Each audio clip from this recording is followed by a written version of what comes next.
Assalamualaikum warahmatullahi wabarakatuh.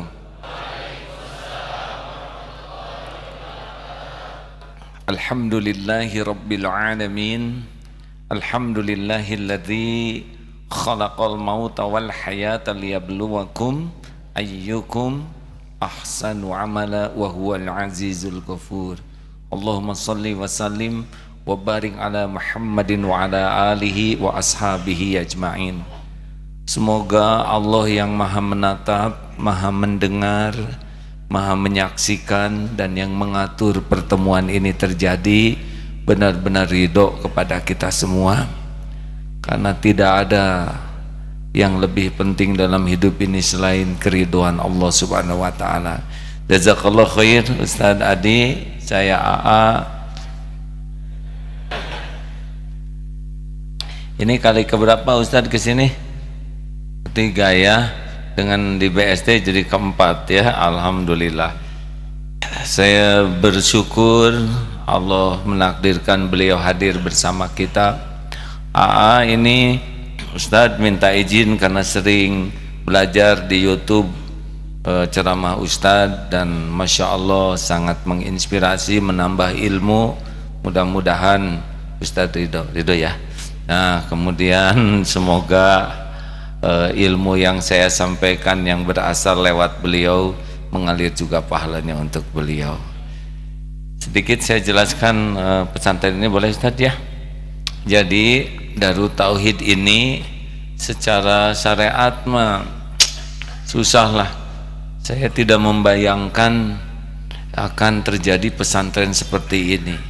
Bahkan sampai sekarang pun semua ini benar-benar rencana Allah. AA sendiri nggak pernah kepikir dianggap kiai Ustaz.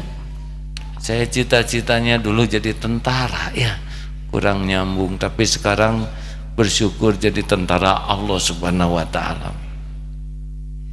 Dulu awalnya adalah pengajian tuh di rumah, di KPAD. Yang dibahas dulu tuh adalah kitabnya Akhlak dari Imam Ghazali. Itu saja bagaimana membersihkan hati. Lalu ngontrak kamar di sini tahun 90, itulah yang jadi awal ulang tahun kita. Maaf kalau tiap tahun ulang tahunnya beda-beda waktunya ya, tergantung ingetnya ya, dan tergantung lagi sibuk atau tidak. Lalu ngontrak kamar, ngontrak semuanya. Ini dulu luasnya hanya 400 meter. Tahun 92 dibeli. Tahun 94 dibangun masjid pertama sebelah sana. Lalu 95, 96 itu terbeli yang di depan. Bertahap sedikit-sedikit. Itu dulu perumahan. Nah, ujiannya jadi Ustaz udah dengar belum Darut Tauhid itu 4 babak? Udah dengar belum? Belum ya? Nah, sekarang jadi dengar. Jadi babak pertama dulu tuh berapa? Memang senang sekali kita tuh belajar ilmu tentang mengenal Allah. Dari awal itu tauhid aja. Tapi yang menyampaikannya kurang ilmu. Jadi ilmu dapat dari guru sampaikan, begitulah terbatas ke ilmu. Sampai diujilah dari babak Darut Tauhid awal ke babak kedua yang ternyata kami merasa, khususnya saya, tidak sukses melewati ujian itu, yaitu ketika dibukakan dunia menjadi populer tahun 2009 ya itu 99 terserah saudara lah, pokoknya 99 itu wah mulai. Ustaz pernah lihat dulu game di TV nggak? Pernah ya.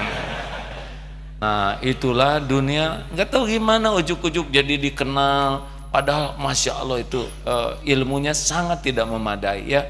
Mungkin takdir yang harus dijalani ujian dibukakan dunia menjadi kata orang sih populer dan tamu berdatangan. Hampir kayak gini dulu juga 2000 sehari itu. Tapi ya cuman dipotret gitu. Terus makin lama Darut Tauhid berubah jadi Darut Duit. Karena uang banyak, ekonomi bagus, perusahaan bangkit, semuanya. Tapi ya hanya dagang nama AA Gim itu. sampai akhirnya itu sampai 2006, kurang lebih 9, 10, 8, 9 tahun.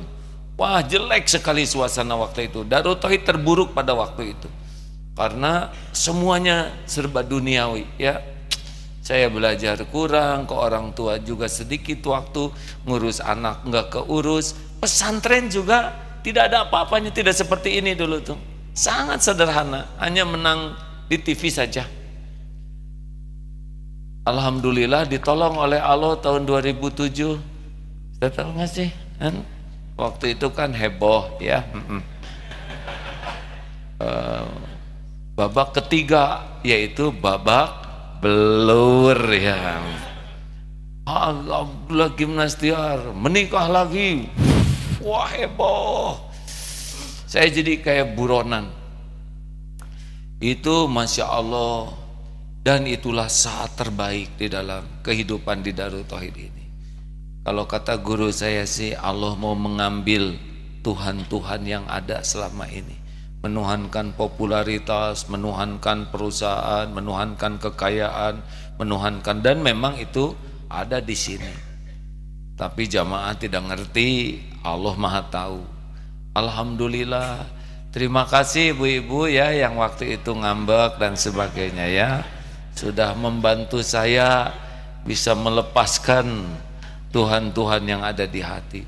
Pada waktu heboh itu Ustaz ya, aduh ini pesantren untuk ngegaji tuh nggak ada, karyawan sebagian berhenti, perusahaan bertumbangan, tumbang betul itu.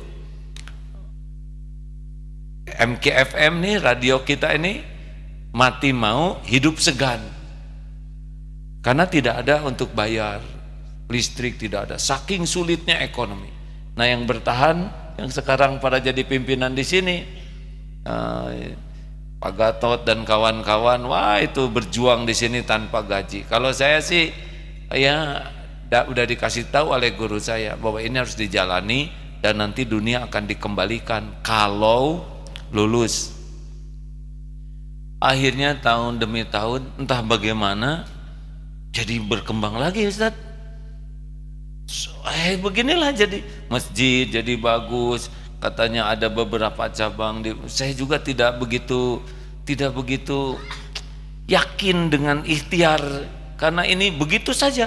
Banyak yang gabung, yang ahli-ahli yang sudah lebih pandai dalam manajemen, dalam keuangan, dalam gabung sini, ada yang gabung dengan uangnya juga, jadi saja tumbuh begini.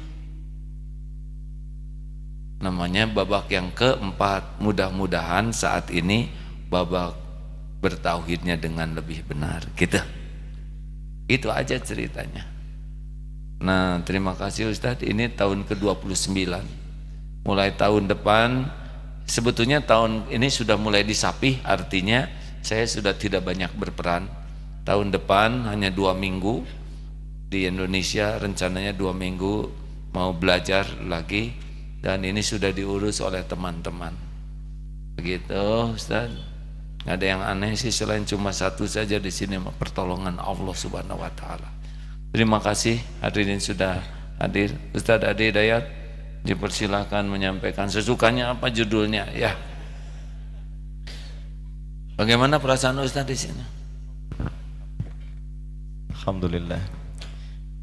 Bismillahirrahmanirrahim. Alhamdulillahilladzi an'ama likulli ibadihi tammatan ni'mah wal mahabbah.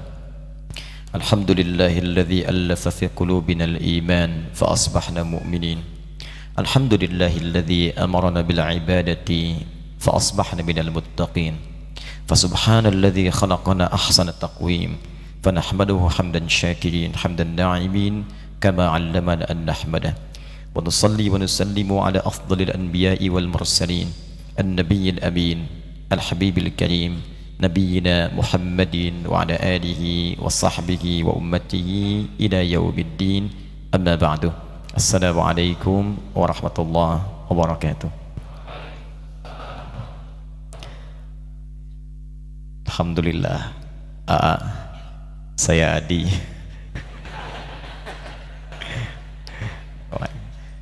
Kita awali dengan berdoa untuk guru kita Kiai Haji Abdullah Gimnastiar beserta keluarga besar beliau dan keluarga besar Pondok Pesantren Darut Tauhid, semoga senantiasa dirahmati, diberkahi dan diberikan taufik oleh Allah Subhanahu wa taala. Kiai itu bukan gelar yang memang mesti difikirkan. Jadi kalau tadi katakan saya tidak terfikir menjadi kiai, memang jadi kiai itu tidak harus dipikirkan. Karena kalau kita melihat hadis Nabi, itu diantara anugerah memang yang tidak bisa dikejar dengan pikiran dan pengetahuan formal.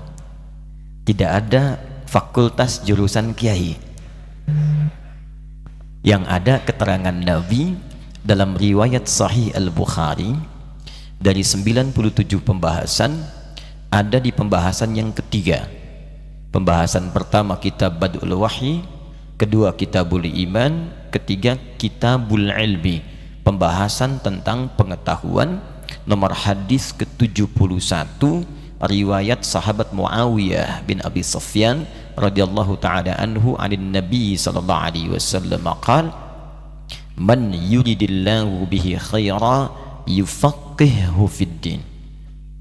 Kata Nabi, siapapun, man itu di ilmu nahwu ismun mausulun yadullu ala al-fardiyatil 'amiyah.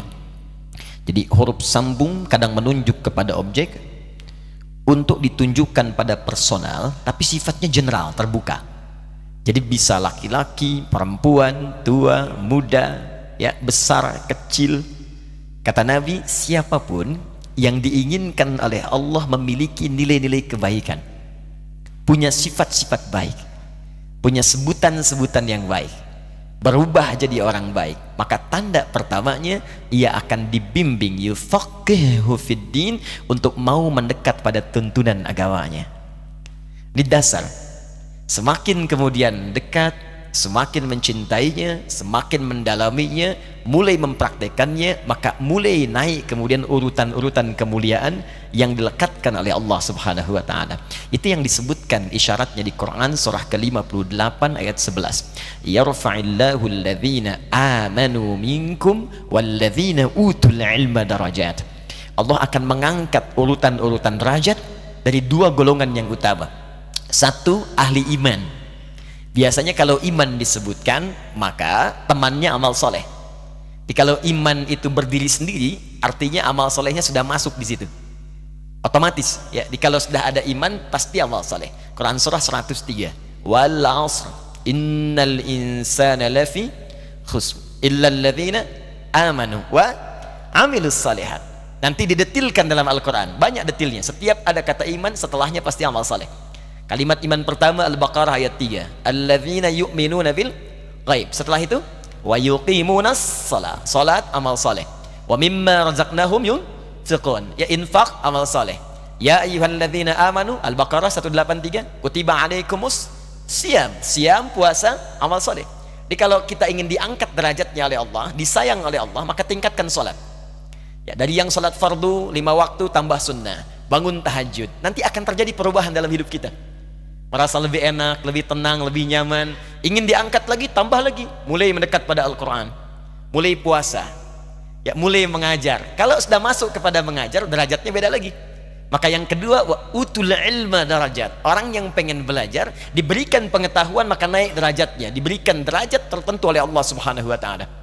Maka mulailah muncul kemudian sebutan ustaz, ada kiai, ya, ada muallim, ada habib, ada macam-macam. Itu gambaran tanda kasih Allah Subhanahu wa taala untuk menunjukkan bahwa kamu sudah berubah, sekarang sudah mulai dekat dengan Allah Subhanahu wa taala. Itu yang mungkin dipelihara. Dan saya bermohon kepada Allah, semoga kemuliaan ini bisa kemudian dibawa sampai menghadap kepada Allah Subhanahu wa taala. Bahas apa kita ini ya? Alhamdulillah Ustaz, terima kasih. Jadi mungkin membahasnya yang barusan aja tuh ya. Baik. Karena pernah dengar santri ada ngobrol di sini Ustaz. Saya sambil lewat, katanya mereka berdua ngobrol, bilang begini, saya nih oleh kiai saya nggak boleh jadi ulama Kenapa? Kata yang saya dengar aja di obrolan mereka tanpa ingin mendengar ya, kedengaran sendiri. Karena mereka keras, salah mereka sendiri. Karena saya nggak boleh pengen jadi ulama. Terus kenapa? Kata guru saya, katanya kamu mah cukup jadi orang soleh aja.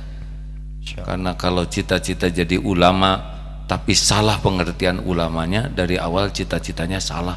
Gimana tuh Ustaz? Saya sampai terperangah, ini hebat nih gurunya. Karena belum tentu orang menganggap ulama tuh seperti yang ulama dalam pandangan Allah. Karena mungkin ada yang dianggap ulama karena ya begitulah, ceramah, terkenal, pulangnya dapat amplop, dapat berkat dan sebagainya. Gimana sih Ustadz, ulama teh apa itu? Senang kalau beliau mah jelas, kalau saya mah coba Quran di lantai atas ambil gitu, beliau mah. Alhamdulillah ya. Ini tidak berniat mendengar tapi lengkap ceritanya. Sebab mengagumkan Ustadz. Baiklah. Baik, bismillahirrahmanirrahim. Ada saleh disebutkan tadi, ada ulama. Pertama kita kenali dulu apa itu saleh, apa itu ulama, baru kita urutkan bagaimana menjadi saleh, bagaimana menjadi ulama, lalu kita bandingkan mana yang paling unggul di hadapan Allah antara ulama dengan saleh. Saleh itu sering diartikan baik. Pak Soleh, bapak yang baik. Di dalam Al-Quran, kebaikan itu setidaknya ada 5-6 nama.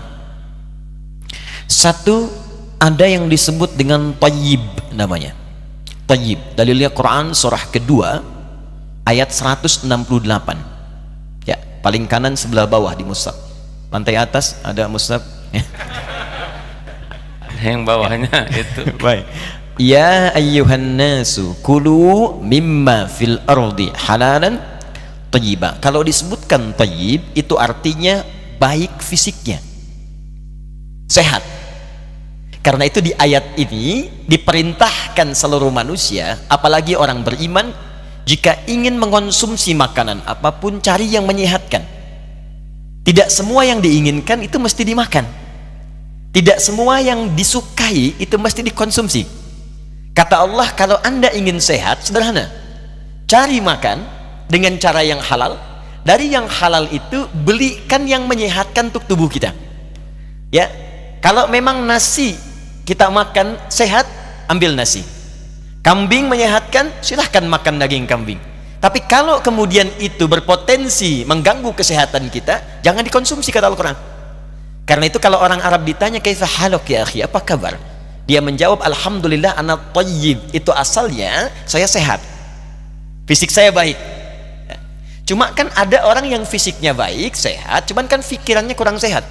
Ya, ada Bang Thayyib 2 kali puasa, 2 kali lebaran, dia sehat gak pulang-pulang gitu. Ya. Artinya ada yang kurang sehat dengan pikirannya. Nah, kalau kita ingin katakan fisiknya baik dan pikirannya pun baik, sifatnya baik, sehat dan jujur, sehat dan sabar, sehat dan tawadhu, sehat dan rendah hati, maka sifat berubah kemudian namanya dalam Al-Quran menjadi khair. Apa namanya? Khair. Turun Quran surah ketiga Ali Imran ayat 110, sebelah kiri paling atas di mushaf.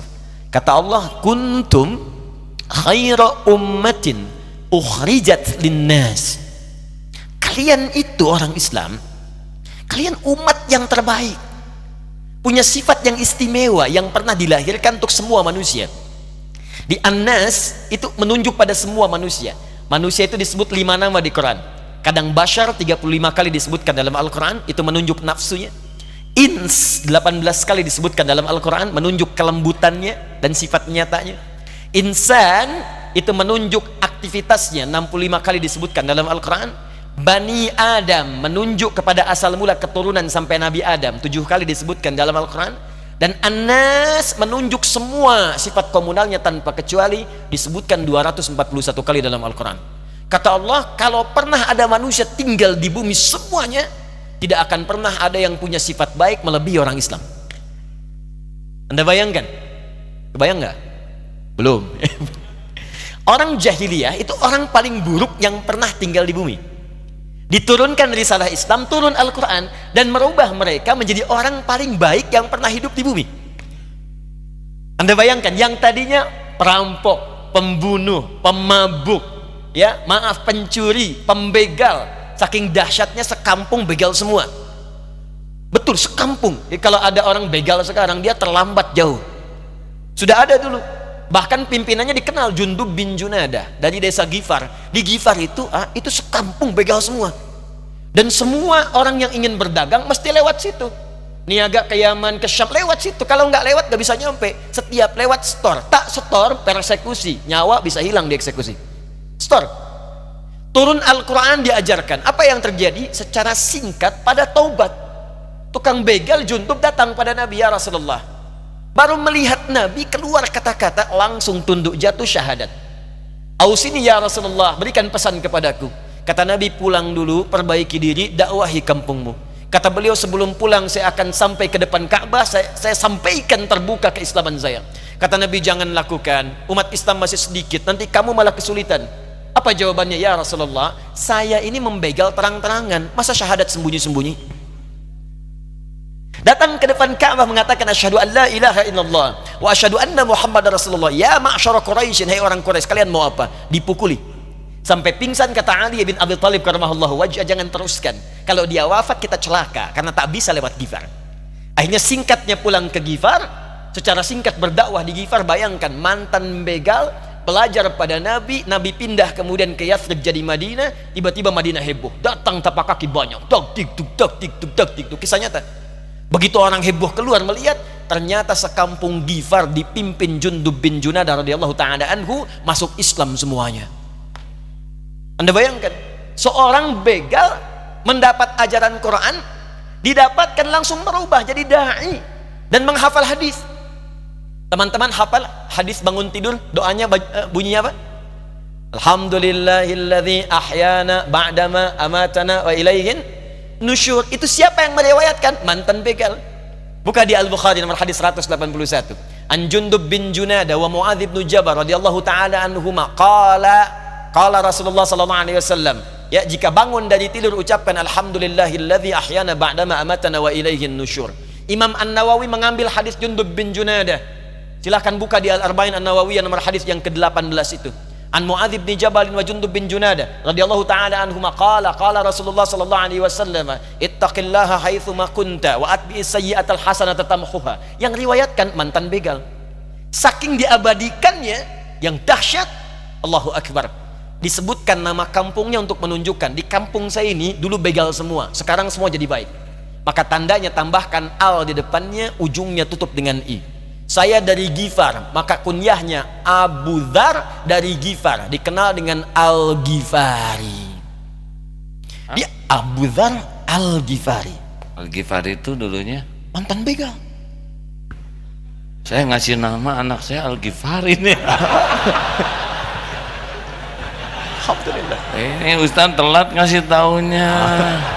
Tapi asa keren kan Al-Ghifari, ya nggak? Al-Ghifari. Ada yang belum selesai. Kenapa nama itu dicantumkan? Sebagai kebanggaan. Maaf gaji ini, Bapak belum tahu ilmunya. Ya, semoga Allah ampuni Bapak ya. Ada yang belum selesai. Jadi dicantumkan itu sebetulnya ingin memberikan pesan. Dulu kota kami ini terbelakang, kelap. Tapi setelah datang cahaya Islam merubah sifat kami dan jadi kebanggaan. Akhirnya kota itu dibanggakan dengan kemuliaannya dan jadi inspirasi menjadi nama orang di kemudian hari, termasuk tadi alhamdulillah. Haji nggak jadi, minta maafnya. Ditambah al di depannya, ujungnya i, itu sudah rumus. Ya, Imam Al-Bukhari namanya Muhammad dari Bukhara. Di beliau nama aslinya Muhammad, punya bapak Ismail, kakeknya Ibrahim, kakek buyutnya Al-Bardizbah yang buyutnya Al-Mughirah, tinggal di kecamatan Ju'fah, Kabupaten Bukhara, Provinsi Khurasan, negara Uzbekistan sekarang. Ya. Kalau jadi Aagim gimana? Aagim? Boleh Aagim Al-Geger Kalongi ya. Al-KPDAI ya, Al-Jawa Barati, Ad-Darut Tauhidi ya. Kembali sifat. Jadi kalau di Indonesia ini ada orang Islam, itu mesti lebih baik sifatnya. Khairul ummah. Tampilkan. Ya, mantan begal aja jadi baik kok. Nah, kalau sifat berubah jadi sikap, Maka berubahlah namanya dari khair jadi ma'ruf. Pertama apa tadi? Tayyib. Tayyib. Kemudian Khair. Lalu sekarang Ma'ruf. Oh. Jujur itu sifat. Tapi kalau disogok kemudian dia menolak, itu sikap namanya. Sedang bekerja, Pak tolong tanda tangan. Lihat, ini nggak benar ini. Saya nggak mau tanda tangan. Jadi saya jadi tahiyat, nggak mau maksiat. Nah itu ma'ruf namanya. Balik lagi orangnya, Pak sudah diperbaiki. Bagus. Kok nggak beda? Fee-nya Pak dari 100 juta jadi 1 miliar. Kamu ini bagaimana? Perbaiki, tapi sebentar, saya istikharah dulu misalnya. Nah itu setengah ma'ruf. Ma'ruf sifat yang berubah jadi sikap. Khair sifat, jujur sifat, anti sogok sikap. Sabar sifat, dicela membalas dengan yang baik sikap, itu ma'ruf. Karena itu khair dan ma'ruf sering disatukan dalam Al-Quran. Contoh Quran surah ketiga Ali Imran ayat 104. Waltakum minkum ummatun yada'una ilal khair wa ya'muruna bil ma'ruf. Tapi apakah semua sikap baik itu dikerjakan karena Allah? Belum tentu. Non muslim banyak yang jujur, non muslim banyak yang suka berderma, bantu, ada yang bantu bangunan, bantu bikin jalan dan sebagainya. Tapi apakah perbuatannya dikerjakan karena Allah? Belum tentu. Nah ketika kebaikan tadi dikerjakan karena Allah, maaf, jujurnya karena Allah, kerja karena Allah, mengajar karena Allah, tadi yang bertahan di pesantren karena Allah, maka berubah kemudian kata ma'ruf ini menjadi ihsan. Ihsan.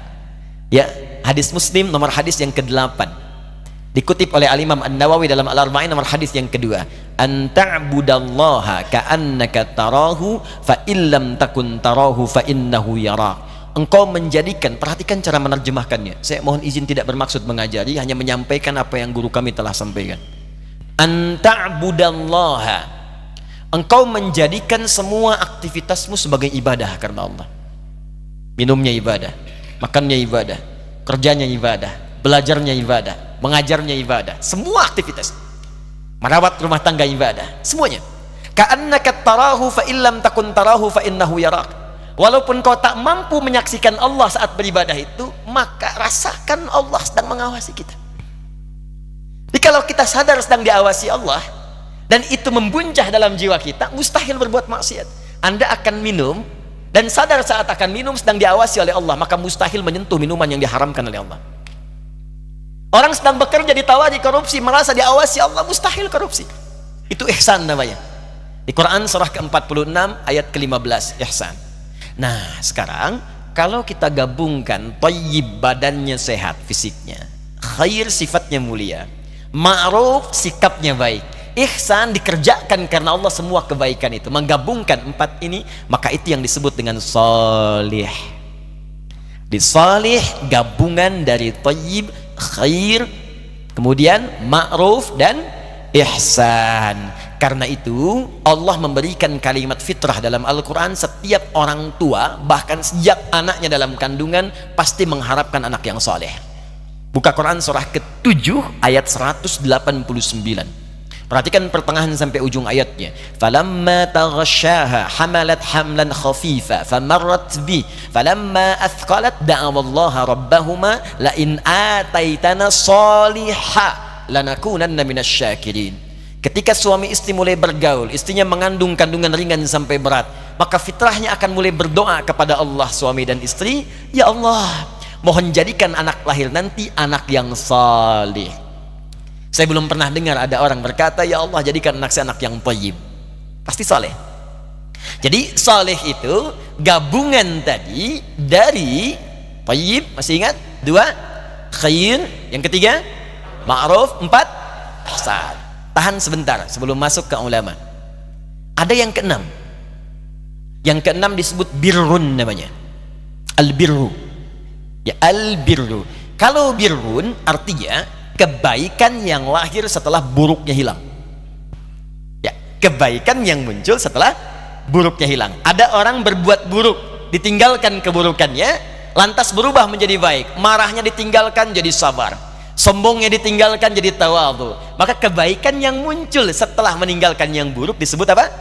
birrun. Kalau melekat pada pelakunya disebut dengan mabrurun.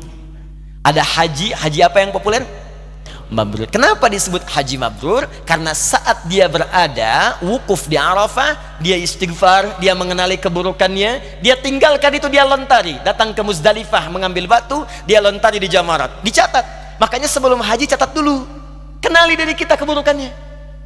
Jangan gengsi, tanyakan pada pasangan hidup, tanyakan pada anak, tanyakan pada orang tua, ibu tanyakan pada suami.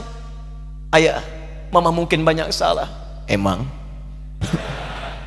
Ya nggak apa-apa ya, sampaikan saja untuk ditobati, tulis. Nyampe di sana rinci. Makanya ketika lontar jumrah kita melontar sifat kita.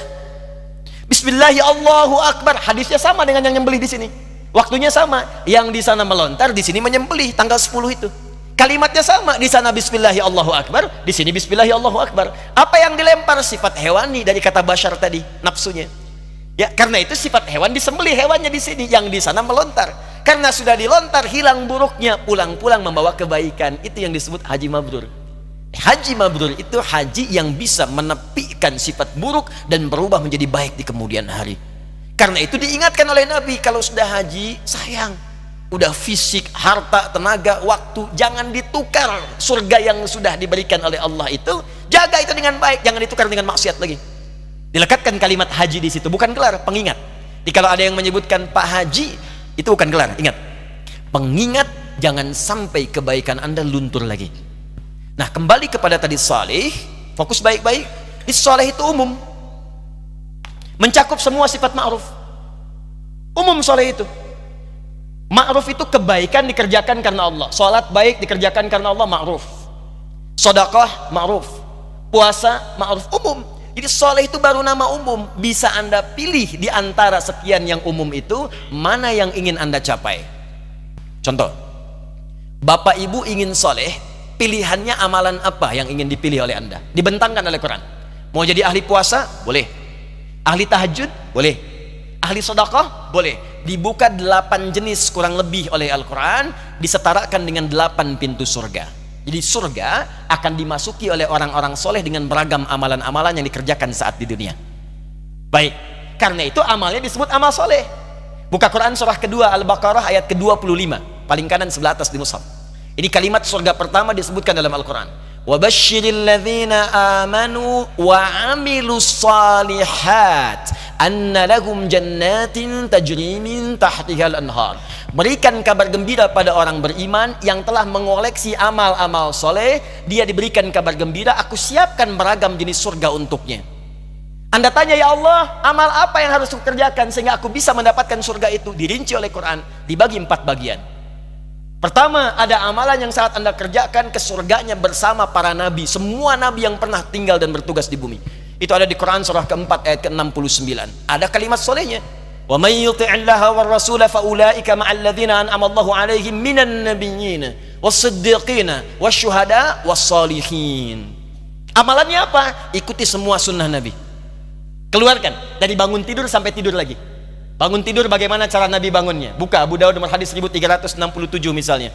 Kata Ibnu Abbas, Nabi itu duduk dulu. Karena Nabi sallallahu alaihi wasallam idza staiqadha min naumihi fajalasa wa masaha bi yadihi min athari naumihi faqara khawatim surah Ali Imran. Nabi kalau bangun dari tidur tidak langsung bangun, duduk dulu, menghilangkan bekas ngantuknya, baru kemudian berdoa. Jadi kalau berdoa jangan bangun langsung doa, tidak akan sadar.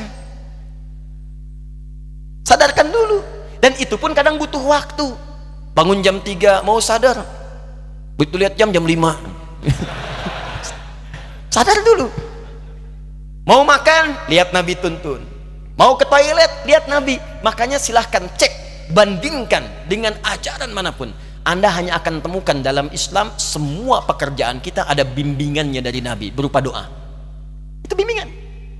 Nah, kita keluarkan. Ada amalan soleh yang kedua, mohon izin, maaf, surganya di level yang kedua, di taman surga, langsung diberikan kenikmatannya oleh Allah. Taman surga ini indahnya, semua kenikmatan diberikan oleh Allah dan letaknya indah sekali. Itu ada di Quran surah ke-51 ayat 15 sampai 23. Apa amalannya?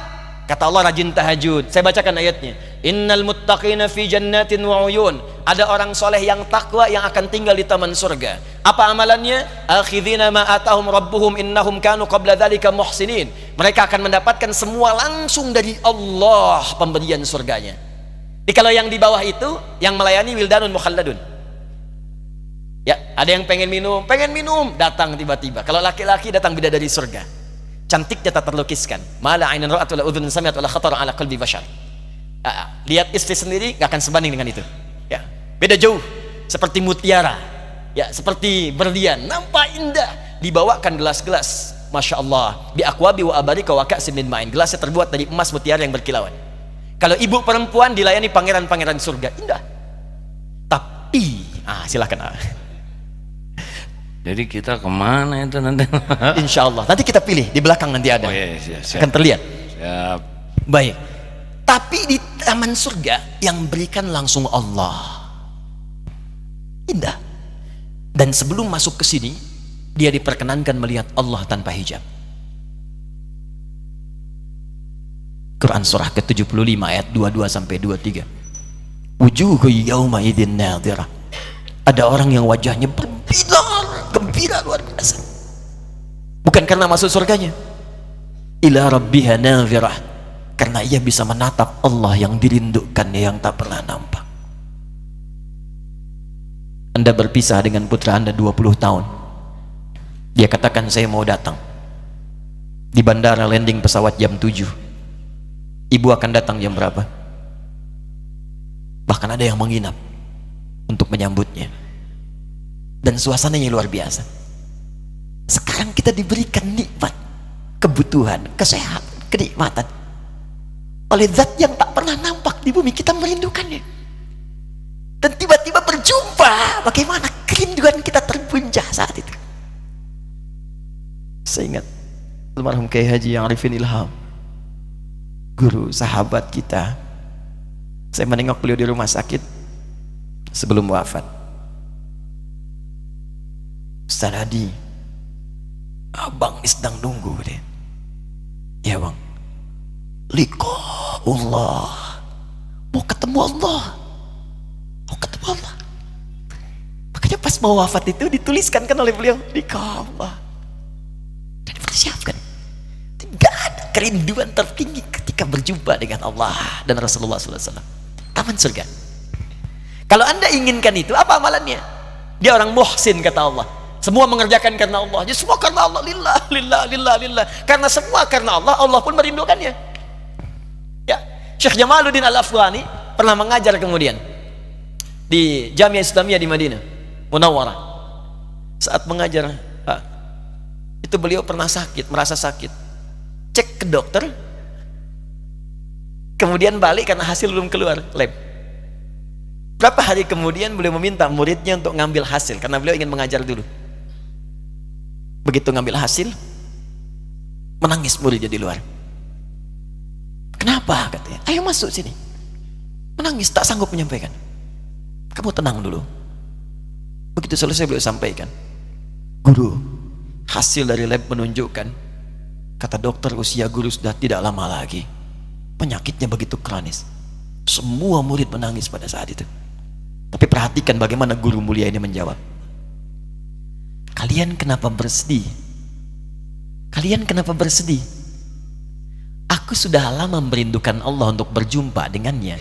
Sekarang Allah merindukan denganku, merindukan pertemuan denganku untuk segera aku menemuinya. Ketika Allah merindukan aku, kenapa aku harus menangisi ya? Allah. Karena itu ketika pulang dibalas dengan indah oleh Allah. Apa amalannya saat di dunia? Kanu qalila minal laili ma yahja'un. Orang ini kata Al-Quran sedikit tidurnya, malam bangun. Di dalam rumus fikih kalau sudah disebutkan di Quran jangan ditambah, jangan dikurang. Kata Quran sedikit tidur, dihilangkan ya tidur, ditambah sedikit-sedikit tidur, ya nggak bangun. Ya, wabil asharihum yastaghfirun. Ini rumus. Kalau selesai tahajud, kalau bisa jangan sampai pas subuh, menjelang subuh. Sisanya dipakai istighfar sebelum subuh. Subuh 4:06, ya, jam 4 kurang seperempat, 4 kurang 10 selesai istighfar. Itu disebutkan oleh Quran, ahli istighfar di waktu sahar adalah orang yang seakan ahli surga yang sedang berjalan-jalan di bumi. Istighfar. Ya. Allahu akbar, bil asharihum yastaghfirun. Wa fi amwalihim haqqul lisaili wal mahrum. Senang sedekah. Senang sedekah. Mau diminta mau nggak diminta, punya anggaran. Di sehari itu punya anggaran, walaupun cuma sedikit, yang penting sedekah. Dia ngejar amalan itu. Ya, apapun itu, mau wakaf, mau infak, mau macam-macam. Saya senang nih, biasanya di Darut Tauhid selalu ada itu kesempatan begitu. Tawaran tuh. Untuk masjid kah, untuk wakaf pesantren kah, dikejar. Jadi dia tuh punya anggaran untuk pulang. Nah, itu yang kedua. Yang ketiga, level orang soleh yang ditempatkan di surga, rumahnya seluas langit dan bumi. Wah, itu silahkanlah, mau maraton, mau kopdol, mau sepedaan, mau nggak nyampe-nyampe tuh. Ya, sepeda. Emang ada sepedaan di surga? Bahkan bukan cuma sepeda. AA merindukan apapun baru kepikir langsung ada. Kuda? Bisa. Bisa.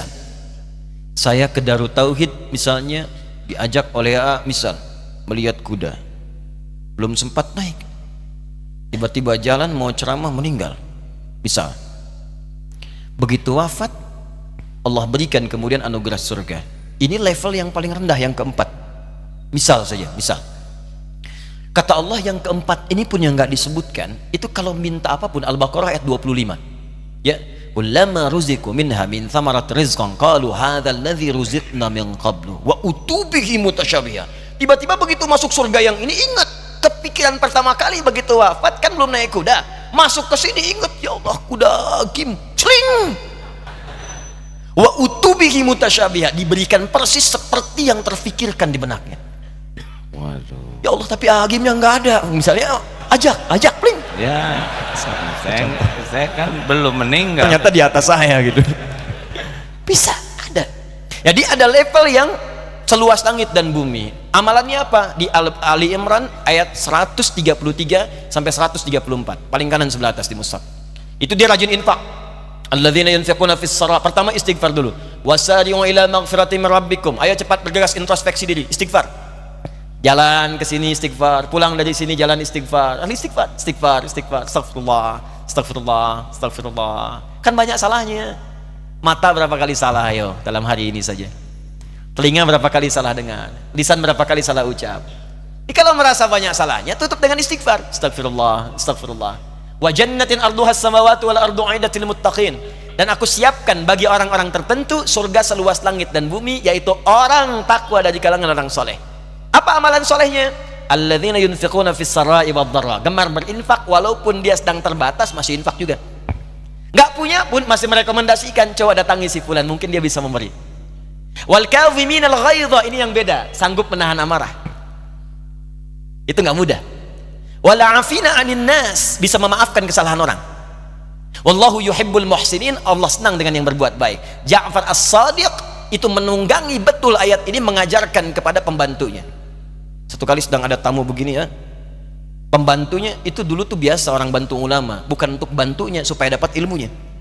Saya waktu belajar dulu saya bawakan tasnya, guru saya, kitabnya, cuma sambil bawa tas itu kita nanya, apa hukum ini, alhamdulillah dapatnya banyak. Nah ini jadi pembantunya masuk. Satu kali beliau bawa minuman, begitu sedang duduk dengan tamu, jatuh kemudian gelasnya, tumpah di jubahnya. Berubahlah wajahnya Ja'far itu.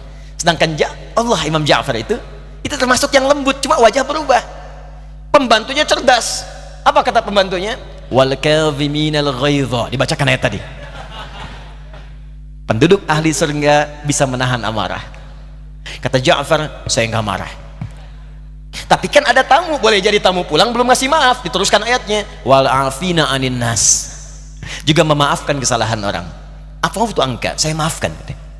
Cuman saking cerdasnya tahu bahwa Ja'far itu punya anggaran setiap hari untuk sedekah minimal 1000 dirham. Di kantongnya selalu ada. Hal itu belum sedekah. Diteruskan ayatnya, wallahu yuhibbul muhsinin.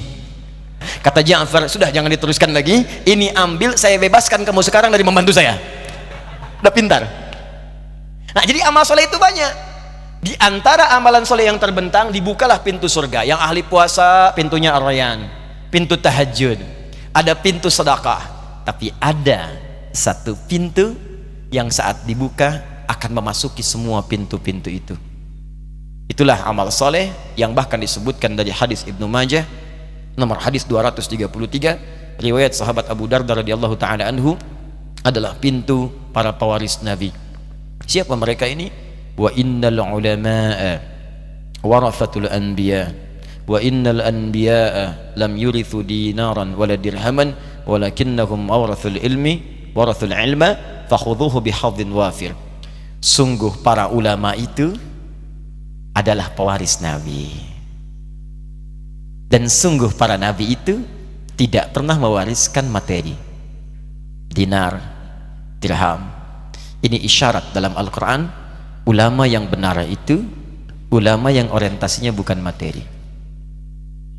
Jadi saya sangat bahagia tadi cerita di awal, diarahkan, Allah ingin arahkan kepada yang lurus, baik kita semua, karena godaan gak mudah Pak Bu. Lebih tahu dan lebih banyak pengalaman dibanding kami, banyak godaannya. Saya dari dulu guru saya sudah menyampaikan sebelum datang ke Indonesia, dari godaan amplop di sini. Saya mengajar di Libya, dan saya diangkat jadi Amir Khutbah usia 26 tahun. Kalau di sini ketua majelis ulama lah. Jadi saya berhak menentukan siapa yang khutbah di sana, dan semua yang khutbah mesti laporan dulu ke saya untuk bikin teks, saya periksa. Dan nggak ada kasih amplop di sana, pemerintah yang berikan. Ya, pulang ke sini muncullah amplop. Itu yang repot. Makanya pertama kali Nabi diingatkan ketika beliau ditugaskan untuk berdakwah, jangan sampai orientasi materi, wala tamnun tastakfir. Jangan kamu ngasih untuk mendapat yang lebih banyak. Sekarang amplop aja istilahnya udah pakai istilah ilmu hadis.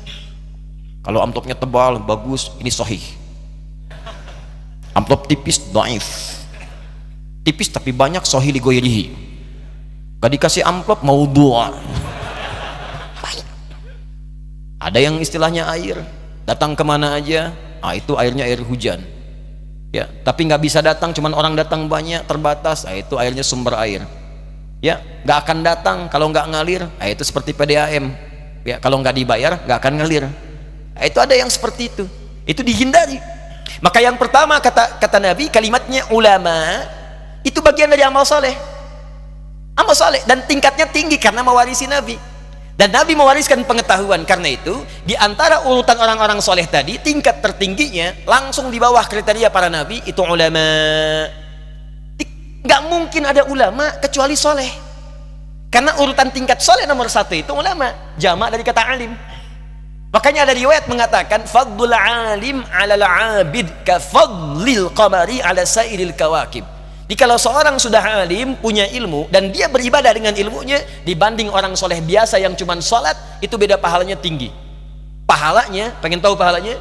Anda kalau belajar berilmu, kemudian mengamalkan dengan ilmu itu untuk ibadah, maka pahalanya sejumlah benda-benda yang ada di langit. Hitung sendiri.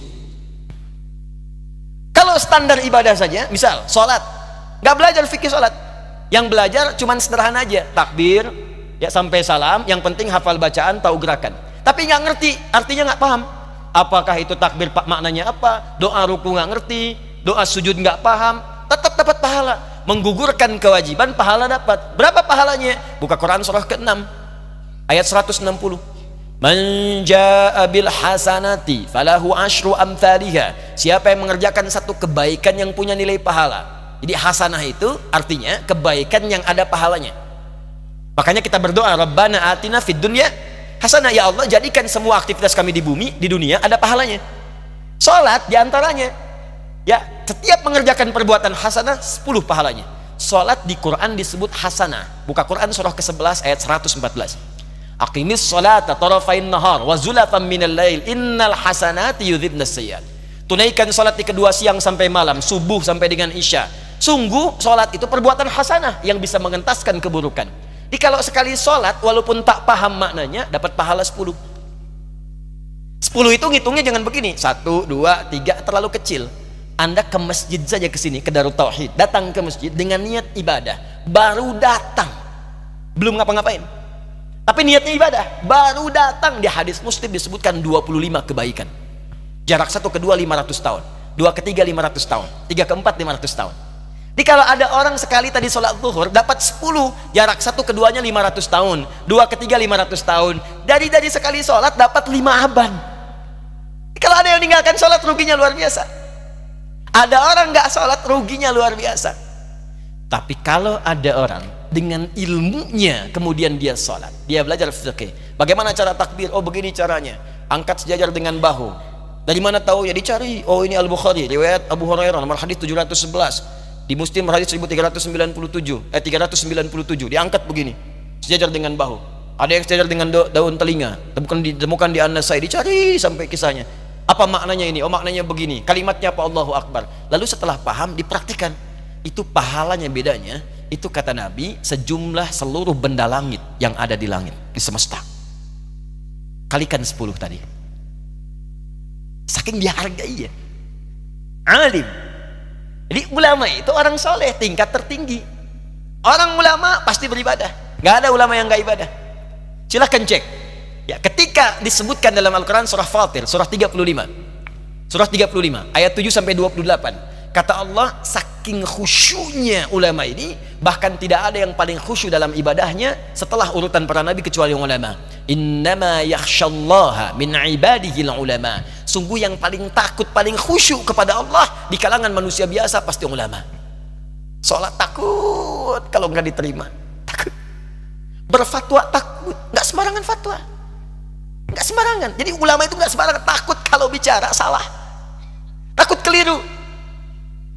Jadi mustahil kemudian keluar kata-kata bahkan yang bertentangan dengan hukum-hukum Al-Quran atau menyinggung Nabi Sallallahu Alaihi Wasallam misalnya, itu mustahil ya. Jadi ketika disebutkan ulama, itu artinya orang soleh urutan nomor pertama, dan pertama disebutkan dari kalangan ulama ini adalah ahli Al-Quran. Jika ada ulama ahli Al-Quran, Qurannya diamalkan, Allahu Akbar, maka dia bisa membawa, maaf, ibu yang telah melahirkannya, bapak yang bekerja keras untuknya, istri yang mendampinginya, anak cucu yang mengiringi kehidupan di dunianya, dia bisa gandeng semuanya itu masuk surga, jadi pemimpin untuk keluarga besarnya ke surga. Itu ada di Quran surah ke-13 Ar-Ra'du ayat 23 sampai 24. Dan dia diperkenankan membawa keluarganya ke semua pintu surga, disambut oleh semua malaikat sebelum menempati surga tertinggi yang telah disiapkan.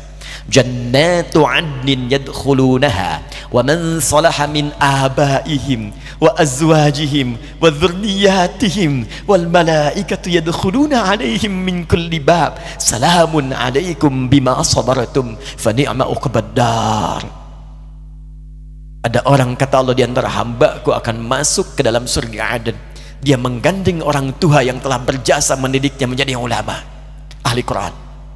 Tahu dari mana ahli Quran? Ditafsir di Quran surah Fatir ayat 33-nya, 32 sampai 33. 33 kalimat yang sama. Di 32-nya ahli Quran, "Tsumma awrasnal kitaba alladziina astafaina min ibadina." Kami wariskan Al-Quran kepada hamba-hamba terpilih yang kami pilih.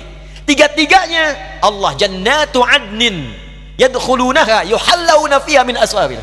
Ada orang ahli Quran akan masuk surga, di sini diberikan perhiasan dulu oleh Allah, dikasih jubah, dikasih gelang-gelang emas, diperkenalkan pada seluruh penduduk langit dan bumi. Di At-Tirmidzi nomor hadis 2015, diundang orang tuanya, diberikan mahkota khusus, dipakaikan di kepala kedua orang tuanya. Ini orang tua hebat, diwisuda oleh Allah. Orang tua hebat diperkenalkan pada penduduk langit dan bumi yang bisa sabar mendidik anaknya jadi ulama. Maka ibunya digandeng yang telah melahirkannya, bapaknya digandeng, anak istri ikut di belakangnya masuk, disambut oleh semua malaikat di setiap pintu surga. Kata malaikat, salamun alaikum bima sabartum. Bentuknya jamak, kum, menunjuk pada orang tua juga. Diucapkan selamat bapak ibunya, ibu bapak selamat ya, sabar saat mendidik anak anda, sabar, sabar bu, masukin pesantren sabar. Jadi arsitek banyak bu, ke ITB jadi insya Allah insinyur, ke IPB jadi ahli pertanian, ke UI, ke Undip jadi dokter, banyak. Jadi ulama itu susah, makanya sabar. Anak mengeluh di pesantren, sabar, didik jadi ahli Quran dari awal, mulai membaca, menghafal pelan-pelan. Yang dilihat oleh Allah bukan hasilnya bu, ikhtiarnya. Itu beruntungnya kita. Di mungkin saat ibu mendidik, ibu wafat, jadi ibu. Saat anak dididik mungkin wafat, jadi pak. Yang dilihat bukan hasil. Dia gandeng tuh, keluarganya semua masuk, Allahu Akbar. Diberikan mahkota, masuk. Dan dimintakan langsung oleh Allah, Iqra waqar, fa inna akhira qiraatika akhira manzilatika. Sekarang silahkan bacakan Quran yang biasa engkau bacakan saat di dunia. Tempat tinggalmu adalah akhir dari bacaanmu. Digandeng naik ke atas. Allah, tidak ada yang paling indah. Makanya ketika ada yang mengatakan jadi ulama, jadi. Saya katakan pada ibu saya, bahkan Allah akan turunkan saat di dunia. Ayah saya meninggal saat saya masuk pesantren. Dan baiknya saya rasakan luar biasa. Beliau mengajar di musalla kecil dulu, sekarang jadi masjid. Itu saya selalu dibawa. Beliau mengajar, saya tidur. Sekarang gantian, saya mengajar, beliau tidur. Dan kadang dipangku, gendong sampai pulang. Saya pernah sengaja pura-pura tidur untuk ingin tahu apa yang dikerjakan ayah saya di jalan. Jaga betul supaya nggak bangun. Begitu saya disimpan di kasur dan bangun, diajak bercanda. Saya mau masuk pesantren, beliau nggak sempat ngantar. Saya bertemu, beliau menangis, peluk saya, minta maaf, nggak bisa ngantar ke pesantren. Saya belum mengerti apapun saat itu. Saya bertekad, insya Allah saya belajar dengan sungguh-sungguh. Sepekan 2 pekan saya dapat panggilan pulang. Saya tanya pada kakak saya yang ikut, sekarang ada di sini, di mana ayah? Beliau nggak jawab. Sampai di Bandung, paman saya, beliau sekarang Sekom MUI Jawa Barat, langsung menyampaikan, nampaknya nggak akan terkejar sampai sana, mungkin sudah dimakamkan. Saya ngerti, paham saat itu bahwa beliau telah wafat. Maka saya pulang. Maghrib saya sampai, saya dapati ibu di ruangan tengah. Saya datangi, saya menahan tangis, tidak menangis sedikit pun untuk membahagiakan ibu saya. Saya datang, saya peluk, saya temani tidurnya. Itu pertemuan saya dengan ayah saya terakhir di mimpi. Saya bermimpi melihat sudah pakai kemeja, tersenyum, mendadahi saya. Sudah. Besoknya saya cari ke kamar, ternyata Allahu Akbar, apa yang selama ini saya pelajari di pesantren, kitabnya sudah ada di kamar semua, sudah disiapkan. Saya menangis saat itu. Saya bawa mushaf. Jadi bapak saya, ayah saya, itu bajunya pun saat wafat dibagikan kepada sahabat-sahabatnya. Bajunya, kitab-kitab ininya semua dibagikan. Ibu saya menunjukkan kemudian ada jam yang nanti nak pakai. Saya bilang simpanlah.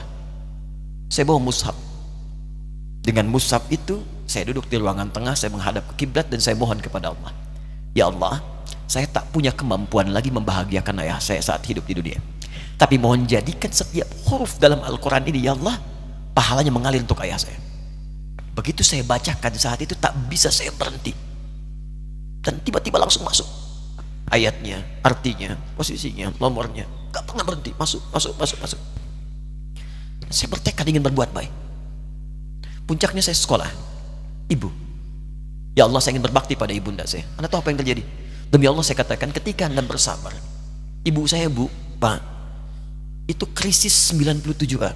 Waktu krisis saya masuk pesantren, saya diberikan sempurna bekal seperti anak-anak lain.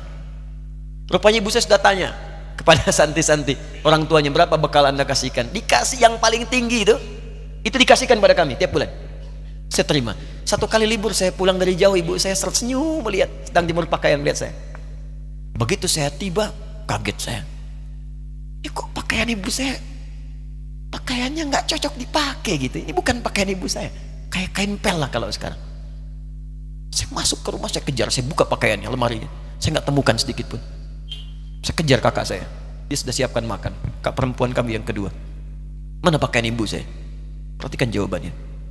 Dia menangis saat itu. Dia bilang, mama itu telah menjual semua perhiasan dan pakaiannya untuk pendidikan kamu. Jual. Untuk kita katanya. Jual. Dan bertahan dengan 150.000 per bulan saat krisis. Jadi rupanya ibu saya itu makan nasi sehari cuma sekali. Beliau mengajar. Di berangkat sekolah itu cuma makan pisang, minum kopi, makan nasinya malam. Saya bilang, ya Allah, saya akan ganti baju ibu saya dengan kain ihram dan saya gandeng tangannya di Masjidil Haram. Itu apa yang terjadi? Begitu saya kuliah di Libya, alhamdulillah, saya berangkat, Saya mulai mengajar, saya serius belajar. Saat itu kemudian Allah mulai berikan jalan. Saya ingin sungguh-sungguh. Malam saya bangun, saya sholat, saya belajar, saya menghafal Quran, saya belajar riwayat Quran. Sampai puncaknya tiba. Saya ditugaskan pemerintah Indonesia saat itu untuk jadi petugas haji di Mekah. Saya telepon ibu saya. Saya bilang, Ma, saya insya Allah akan haji 2010. Saya telepon Februari saat itu. Saya dengar suara, terbayang wajahnya indah, senyuman, bahagia. Alhamdulillah, nak. Kapan berangkat? Tahun ini insya Allah. Saya bilang, dan saya tidak akan pernah berangkat kecuali mama pun akan berangkat. Terdengar nada pesimis tapi senyum. Dari mana katanya? Allah akan kasih, saya bilang. Saya sedang bekerja berusaha karena Allah. Mustahil Allah akan sia-siakan kita. Berapa butuhnya? Porsinya 25 juta. Kapan harus ada? Bulan Juni. Ya, jadi dari Februari ke Juni itu. Ya, Juli bukan Juni, Juli. Ya, jadi saya masih ingat tuh bulan 7 5 bulan itu. Saya ibu, Pak, nabung saya. Saya beli tabungan, saya niatkan untuk ibu saya haji. Bulan Juli masih setor 25 juta. Jadi semua tabungan masukin situ. Ada yang ngajar ngasih, masukin situ. Masukin semua. Tepat sepekan sebelum itu kemudian didaftarkan, saya buka tabungan. Allahu Akbar, karunia Allah luar biasa. Tadi butuh berapa? 25 juta. Begitu dibuka, Masya Allah, 1 juta. Karena beasiswa nggak banyak, 1 juta. Tapi 3 hari sebelum daftar, entah dari mana ibu-ibu pengajian di KBRI datang, Ustadz, ibu katanya mau haji juga ya, Ustadz mau haji ya, ibu ikut ya, sudah nggak usah dipikirin, nanti kami yang pikirkan semuanya. Tiba-tiba dikirim, bayar porsinya di sana, dapat koper paling besar. Bayangkan, tadinya kopernya belum datang, telepon lagi, nak koper belum datang katanya. Saya bilang, Ma, tenang aja, apa hajinya nggak jelas ini? Tidak jelas, saya bilang, insya Allah. Ya, nah cuman beritanya berbeda. Begitu saya telepon lagi, Ma gimana bisa? Nah, telah keluar pengumumannya. Kapan, Ma? 2013. Loh kan saya hajinya 2010, nggak bisa, harus 2010. Lihat kalimat ibunda saya. Nah, jangan pernah mengambil hak orang lain. Allah kasih 2013, alhamdulillah. Saya bilang, Ma, kita tidak harus mengambil hak orang lain, tapi kita meminta kepada Allah yang memanggil kita. Boleh jadi Allah akan berikan tambahan kuota pada tahun ini. Doa lagi, minta, datang ke masjid. Tiba-tiba ada sidang Oki di Istanbul saat itu, keputusan 1.000. Setiap ada 1.000 muslim, 1 kuotanya. Saat itu Indonesia dapat tambahan 22.000, termasuk ibu saya ada di situ. Ya, acara malam Al-Qadar 27 Ramadan, malam masih ingat betul, saya jadi MC dengan rektor pada saat itu. Saya nggak pernah bawa handphone, tiba-tiba handphone itu saya bawa, berbunyi kemudian telepon itu. Saya minta pada rektor izin, saya angkat dulu, diperkenankan. Saya kemudian ke belakang masjid, saya angkat. Tiba-tiba saya dengar suara sudah menangis. Nah, katanya, kenapa, Ma? Alhamdulillah, Mama bisa haji. Ternyata kuota itu termasuk ibu saya. 5 bulan, Pak. Enak biasa. Nggak bayar tambahan, nggak ada macam-macam, bisa berangkat. Begitu saya berangkat duluan, saya tungguin betul di apartemennya, di maktabnya sampai datang. Begitu sudah datang, saya nggak sapa, saya lihat dari jauh. Bahagianya saya bisa mengganti pakaian tadi yang lusuh dengan kain ihram. Saya perhatikan, saya ikuti dari belakang. Di lift, saya ikuti. Di jalan, saya ikuti. Begitu sampai Masjidil Haram, saya gandeng tangannya. Ma, kita sama-sama. Labbaik Allahumma labbaik. Labbaik la syarika lak labbaik. Saya tawaf, saya gandeng ibu saya lindungi supaya dapat kenikmatan dalam tawafnya. Begitu saya rasakan bagaimana Sayyidah Hajar bekerja keras untuk Ismail. Saya balas di situ. Saya gandeng tangan yang kanan. Saya minta pada Allah, muliakan ibu saya, ya Allah, muliakan ibu saya, muliakan, berikan saya kesempatan membahagiakannya. Cuman yang kanan digandeng, yang kiri kosong, karena sudah tidak ada. Jadi ketika Anda belajar pun untuk menjadi ulama, Allah akan muliakan Anda. Orang tua Anda akan dapat bagiannya. Yang hafal Quran itu Musa, yang bisa haji bapak ibunya. Kemarin saya jadi Amirul Hajj dari kedutaan Saudi berangkat, membawai 350 orang rombongan. Siapa yang saya bawa? Ahli Quran, yang hafal Quran anak-anaknya. Ahmad Kamil, yang haji, pengajarnya, murabbinya, ibunya, temannya, banyak yang berangkat. Yang berangkat siapa? Calon ulama. Dijadi ulama itu, jangankan sudah jadi, kalau benar caranya, baru bergerak pun Allah pasti akan jaga. Kalau benar caranya. Di satu pertanyaan tadi, pilih mana orang soleh atau ulama, jangan pisahkan, karena jadi ulama itu adalah tingkat tertinggi bagian dari orang soleh.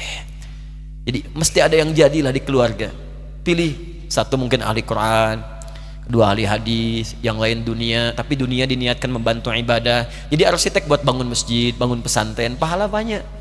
Insya Allah akan dibuka oleh Allah. Insya Allah. Ada kurang lebih begitu ya. Satu pertanyaan tadi, ya, apa beda antara orang soleh dengan ulama? Wallahu ta'ala alam bissawab. Hati saya sedih. Yang pertama, menyimak perjuangan orang tua Ustadz, Masya Allah. Semoga ayah jadi ahli surga, ibu pun dimuliakan dunia akhirat. Tapi dari tadi saya sedih sekali.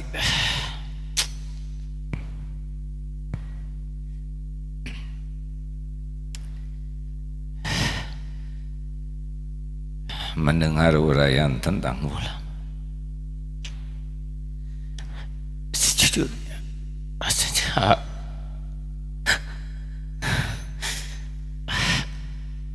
sepertinya jauh sekali dari yang Ustaz sampaikan tadi. Saya Quran belum mengerti, jangan kenapa bahasa Arab juga tidak fasih. Ilmu kitab jauh. Gimana Ustaz? Nggak kepikir punya posisi seperti sekarang ini. Tapi kalau kriteria ulama seperti tadi,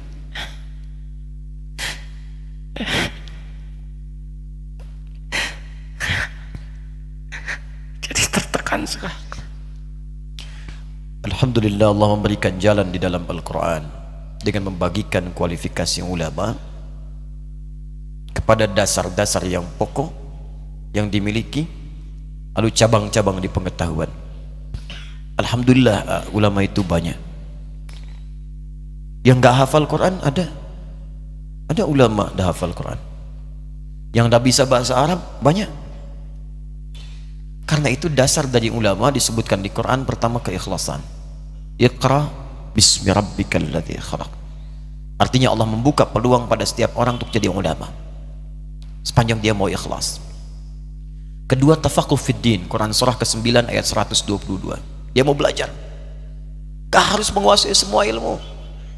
Tidak, apa yang kita ingin ajarkan itu yang kita dalami.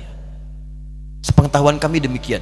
Saya pernah dinasehati profesor kami saat di Libya, semoga Allah muliakan beliau. Nah, kata beliau, kalau engkau belajar satu ilmu dan engkau dalami, titiknya begini. Tapi kalau engkau ingin kuasai semuanya, maka beliau membuat lingkaran. Engkau tidak akan mendapatkan apapun, kosong. Itulah hikmahnya Allah jadikan bahkan para imam mazhab ada 4. Karena ternyata setiap 4 itu melengkapi satu dengan yang lainnya. Kenapa Luqman disebut dengan Al-Hakim? Karena ilmunya memang ilmu hikmah. Gak ada yang lainnya. Luqman bukan ahli fiqih, Luqman bukan ahli tafsir, tapi belajar hikmah dipraktekkan. Saking dihormatinya, diapresiasi oleh Allah, diabadikan namanya dalam Al-Quran surah ke-31, surah Luqman. Imran bukan ulama, Imran orang soleh, tapi menyiapkan anaknya Maryam dekat dengan Allah, fokus ibadah, satu passion. Diberuntungnya turun ayat kata Allah, wa makanal mu'minuna liyanfiru kaffah. Tidak semua orang mesti berperang, semua berjihad. Ada pahala besar yang akan aku turunkan. Ya, falaula nafara min kulli firqatin minhum ta'ifah liyatafaqahu fid din. Hendaklah ada sebagian orang yang ingin bertafaqquh fid din. Ad-din itu Islam. Quran surah ketiga ayat 19. Inna dina indallahil Islam. Islam pun dibagi lagi di hadis Muslim. Ya, pertama, al-Islamu an tashhada an la ilaha illallah wa anna Muhammadar Rasulullah. Orang Islam itu bersyahadat, syahadat ada ilmunya. Quran surah ke-47 ayat 19. Fa'lam, mesti punya ilmu annahu la ilaha illallah, untuk bisa menguatkan tauhid kita bahwa tidak ada Tuhan selain Allah. Ilmunya disebut dengan ilmu tauhid. Ada ulama yang fokus di tauhid saja. Kalau bisa ambil itu, dalami. Ada yang mengajarkan tauhid aja, tauhid sampai kuliah. Ada yang dulu tuh nggak ada kampus, nggak ada apa-apa, ada yang fokus ke situ aja. ngajarnya tauhid, yang dibahas gak banyak-banyak. Kata Abdurrahman As-Sulami, ini hadis yang sangat populer di Al-Bukhari, nomor hadis 4719. Al-Bukhari menerima dari Hajjaj bin Minhal, Hajjaj bin Minhal menerima dari Syu'bah, Syu'bah menerima dari Alqamah bin Marthad, Alqamah bin Marthad menerima dari Sa'ad bin Ubaidah, Sa'ad bin Ubaidah menerima dari Abu Abdurrahman As-Sulami, Abu Abdurrahman As-Sulami menerima dari Uthman bin Affan dan Ali bin Abi Thalib radhiyallahu ta'ala anhuma dari Nabi sallallahu alaihi wasallam. Hadisnya, khairukum man ta'allama al-Qur'ana wa 'allama. Kalau anda ingin jadi orang baik, kata Nabi, belajar Quran dan amalkan. Tapi kata Abu Abdurrahman As-Sulami, lihat komentarnya, akhadtul Qur'ana an qaumin, saya belajar Quran dari kalangan sahabat yang banyak, dan saya tidak dapati mereka itu kebanyakan semua hafal Quran. Sahabat kebanyakan mereka, kata Abu Abdurrahman As-Sulami, ngapalin 5 ayat diamalkan, ngapalin 10 ayat diamalkan, dan gak semuanya jadi ulama. Mengamalkan apa yang ia pelajari sesuai passionnya. Ada ulama di bidang tijarah, bisnis, Utsman bin Affan, Abdurrahman bin Auf. Ada yang di bidang hukum, ya, Abdullah bin Abbas di tafsir, Abdullah bin Umar di fiqih. Fokusnya, passionnya. Kemudian nanti ada fikih sholat, waktu qimah sholat, ahli di bidang fikih. Ada tauhid, ada fikih, ada usul fikih. Alhamdulillah, Allah karuniakan di tauhidnya. Bukankah Nabi pertama buka pesantren tauhid, Darut Tauhid, ya kan? Di Mekah itu kan Darut Tauhid. Allah alhamdulillah punya 400 meter di awalnya. Nabi mungkin 40 kali 40 nggak nyampe. Dan itu wakaf. Makanya fitrah dakwah itu awalnya pasti itu wakaf, kontrak dulu. Nabi kan dulu wakaf, dipakai dulu tuh punyanya Arqam bin Abi Arqam, Baitul Arqam, Darul Arqam. Anak muda 17 tahun mewakafkan rumahnya untuk taklim Nabi. Peserta cuma 40 orang. Dikenal as-sabiqun al-awwalun. Yang diajarkan tauhid aja. Kalau Nabi tauhid. Tapi alumni Darul Arqam menyebar ke muka bumi, semua sukses dan berhasil membawa risalah Islam. 40 orang. Hebatnya di situ, kalau ikhlas dekatkan oleh Allah. Datang Abu Bakar, bagian donaturnya. Datang Utsman lagi, dikenalkan orang-orang hebat. Maka di situ jadi donasi kuat. Makanya saat pindah ke Madinah, masjidnya lebih luas, lebih luas, orang lebih banyak lagi. Itu fitrah. Kalau kita ikhlas awalnya mungkin kontrakan, rumah biasa, Allah akan kirimkan orang-orang hebat. Dengan dananya, dengan supportnya, dengan kekuatannya. Ahli militernya, masuk Islam lah Khalid bin Walid, ahli militernya. Mungkin nanti Panglima akan datang, ini akan datang. Banyak orang datang, 12.000 akhirnya. Dari 40, Nabi punya 12.000 sahabat kemudian hari. 38 jadi Panglima. Satu Panglimanya bisa setara untuk menaklukkan Persia dan Romawi. Alhamdulillah, syukuri. Mau fokus di tauhid, fokus. Di hikmah, silahkan. Mungkin kami yang di fiqih, ada yang di Quran, ya, fokus dan saling melengkapi. Alhamdulillah terakhir ini kami bersinergi, silaturahim, kiai-kiai ke daerah, terus ngumpulkan teman-teman. Saya mengusulkan, yuk kita bikin database para ustadz. Kemudian passionnya, spesialisasinya dituliskan dan disebarkan ke masyarakat, tuh dirujuk. Ini loh, kalau mau belajar tauhid, ayo ke Agim, berangkat semua. Kita tunjukkan di situ. Yang mau tafsir ke Ustadz Fulan, hadis ke Ustadz Fulan, kita bikin database-nya, sampaikan. Dan di situ ada saling melengkapi dan saling mendoakan. Saya doakan, sampai yang mentahdir saya pun dulu saya doakan. Yang mencela saya doakan. Saya nggak pengen punya musuh, cukup setan musuh saya sudah susah saya. Saya nggak pengen punya yang lain. Saya nggak mau pulang ke akhirat bertemu Nabi lalu ada orang dihukum karena saya nggak mau. Saya nggak mau. Ya kata guru saya, nah kamu nanti siang berdakwah, tatap wajah orang-orangnya. Kamu malam sholat, minta sama Allah supaya dijaga, dan kalimat yang kamu sampaikan sampai ke jiwa mereka. Ikhlaslah, karena itu yang paling sulit. Karena itu untuk menjadi ikhlas, saya bikin yayasan Quantum Wakaf Institute. Itu semua aset yang sudah masuk kami jadikan wakaf karena Allah. Kami kirimkan murid-murid keluar untuk belajar. Kita siapkan sekolah-sekolah. Jadi begitu mereka pulang, mereka teruskan. Saya wafat digantikan, selesai. Nikmat, sudah. Dunia itu capek, itu biasa, Bu. Capek merawat anak biasa, Bu, karena dunia tempat capek. Nanti kalau kita sudah selesai, Pak, istirahat, gak akan diganggu. Baru istirahat dibangunin. Saya baru istirahat dibangunin. Tadi pagi pertanyaan sekantong kresek.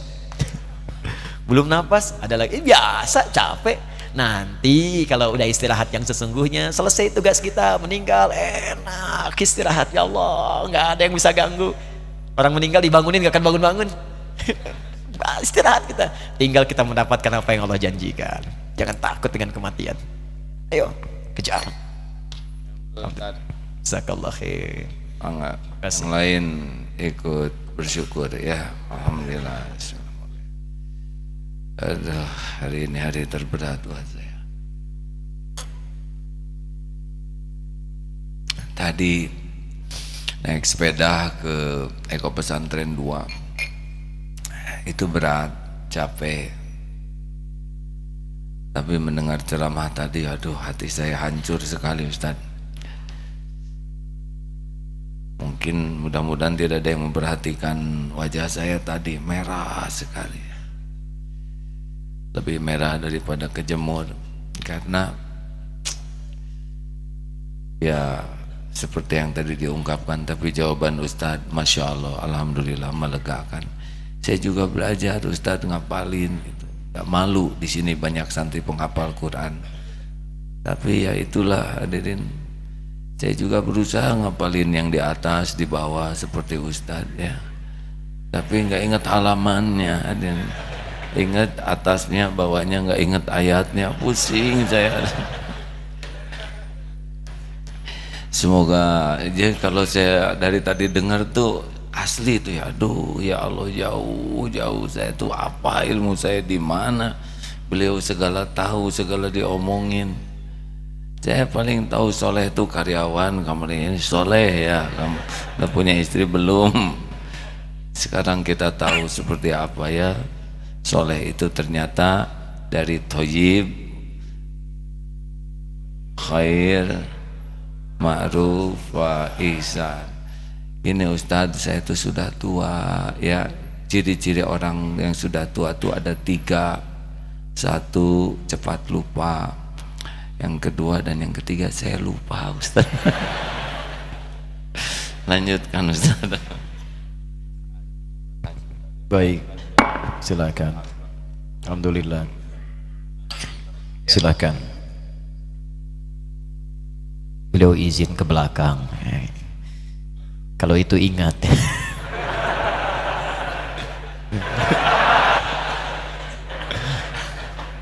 Baik, ini saya harus mohon maaf sebesar-besarnya karena jam 5 itu saya sudah harus berada di Halim Perdana Kusuma. Jadi saya sempurnakan sedikit, tunggu nanti kembali, mungkin kemudian kita berdoa kepada Allah Subhanahu wa taala. Saya ingin teruskan sejenak bagi kawan yang tidak ada pertanyaan atau mungkin ada kegelisahan, mohon izin dituliskan dulu karena waktu kita terbatas. Nanti saya siapkan beberapa waktu, mudah-mudahan bisa dijawab di dalamnya. Teman-teman sekalian, ada bagian terakhir yang ingin saya utarakan, dan ini begitu dimuliakan oleh Allah Subhanahu wa taala di dalam Al-Qur'an. Bahkan saking mulianya, orang-orang ini juga mendapat perlakuan yang istimewa, baik di dunia ataupun juga di akhiratnya. Siapa golongan ini? Ternyata kembali kepada Al-Quran tadi, ahli Quran. Dan ternyata ahli Quran ini, berita baiknya bagi sebagian orang, tidak disebutkan oleh Al-Quran sebagai orang yang hafal 30 juz. Karena ada yang hafal 30 juz pun tidak disebut oleh Al-Quran sebagai ahli Quran. Ahli Quran kata para ulama dibagi pada 3 bagian. Jadi kalau bapak ibu sudah jadi ahli Quran, itu penjagaannya di 3 alam Pak Bu. Di dunia dijaga, di alam kubur jasadnya itu akan dijaga, di akhirat dimuliakan oleh Allah saat pulang. Pertama ada ahli qiraah. Ahli apa? Qiraah. Orang yang senang baca. Jadi untuk menghafal belum tergerak, ya, atau pelan-pelan, tapi baca. Dia punya wirid baca. Target, ya, sehari 1 juz, 30 hari 30 juz. Dibiasakan oleh beliau. Nah ini termasuk ahli Quran. Bahkan kalau dia pemula, itu pahalanya kata Nabi 2 kali lipat orang lancar. At-Tirmidzi nomor hadis 2020. Walladzi yatata'ta wa huwa syaqqun 'alaihi falahu ajran. Orang yang berusaha membaca Quran sampai bisa, terbata-bata, gak lancar bacanya. Alif lam mim, itu falahu ajran, dapat 2 kali pahala orang lancar. Yang lancar satu hurufnya 10.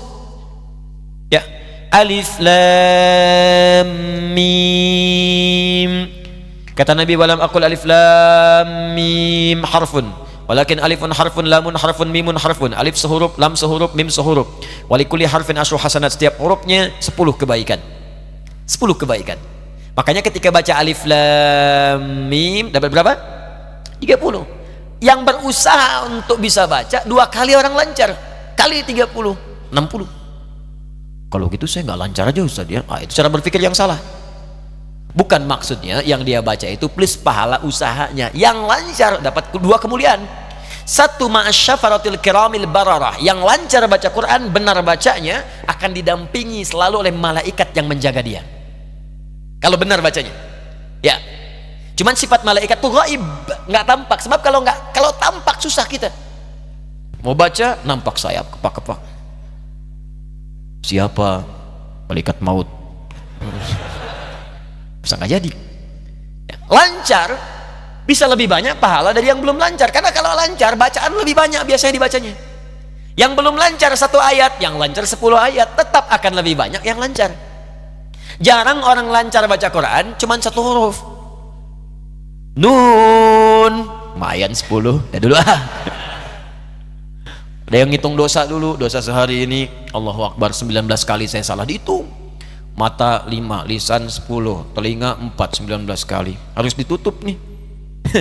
Toha, lumayan. Bonus 1. Nggak begitu, baca Quran pasti netral aja. Karena itu orang yang punya wirid Quran, rajin baca, dimuliakan. Orang yang sering baca Al-Mulk, maka jasadnya akan dirawat, dijaga di alam kuburnya. Orang yang sering baca Al-Waqi'ah, dilimpahkan rezeki yang kemudian terbuka mudah untuknya. Orang yang rajin baca Al-Baqarah, Ali Imran, saat pulang di hari kiamat nanti dilindungi oleh 2 awan yang menaungi ka'annahuma ghamamatan. Hadiah. Makanya jadi ahli Quran mulai dengan membaca. Biasakan, jangan sampai sehari nggak baca Quran. Baca. Bagi, Bu, gampang Pak, saya kasih rumus ya, rumus cepat. Kalau Anda ingin khatam sebulan 30 juz, berarti sehari berapa? Ya, paling gampang 1 juz. Kalau lihat banyak 1 juz, bagi ke waktu sholat. Juz pertama misalnya Al-Fatihah plus 141 ayat Al-Baqarah. Al-Fatihah simpanlah, kita sudah hafal kan? 141 bagi 5, berapa? 28. 28, subuh 28, zuhur 28, asar, maghrib, isya 28. Kepanjangan Ustadz bagi 2. Sebelum subuh 14, setelah subuh 14. 14 ayat itu berapa menit sih? Paling 5 menit. Apa tak punya 5 menit untuk akhirat kita? Itu surga kita. Jadi kalau Anda investasi sebelum sholat 5-10 menit, setelah sholat 5-10 menit, walaupun Anda buru-buru di jalan, bacakan. Ya, di mobil, di kantor nyampe, jeda, baca.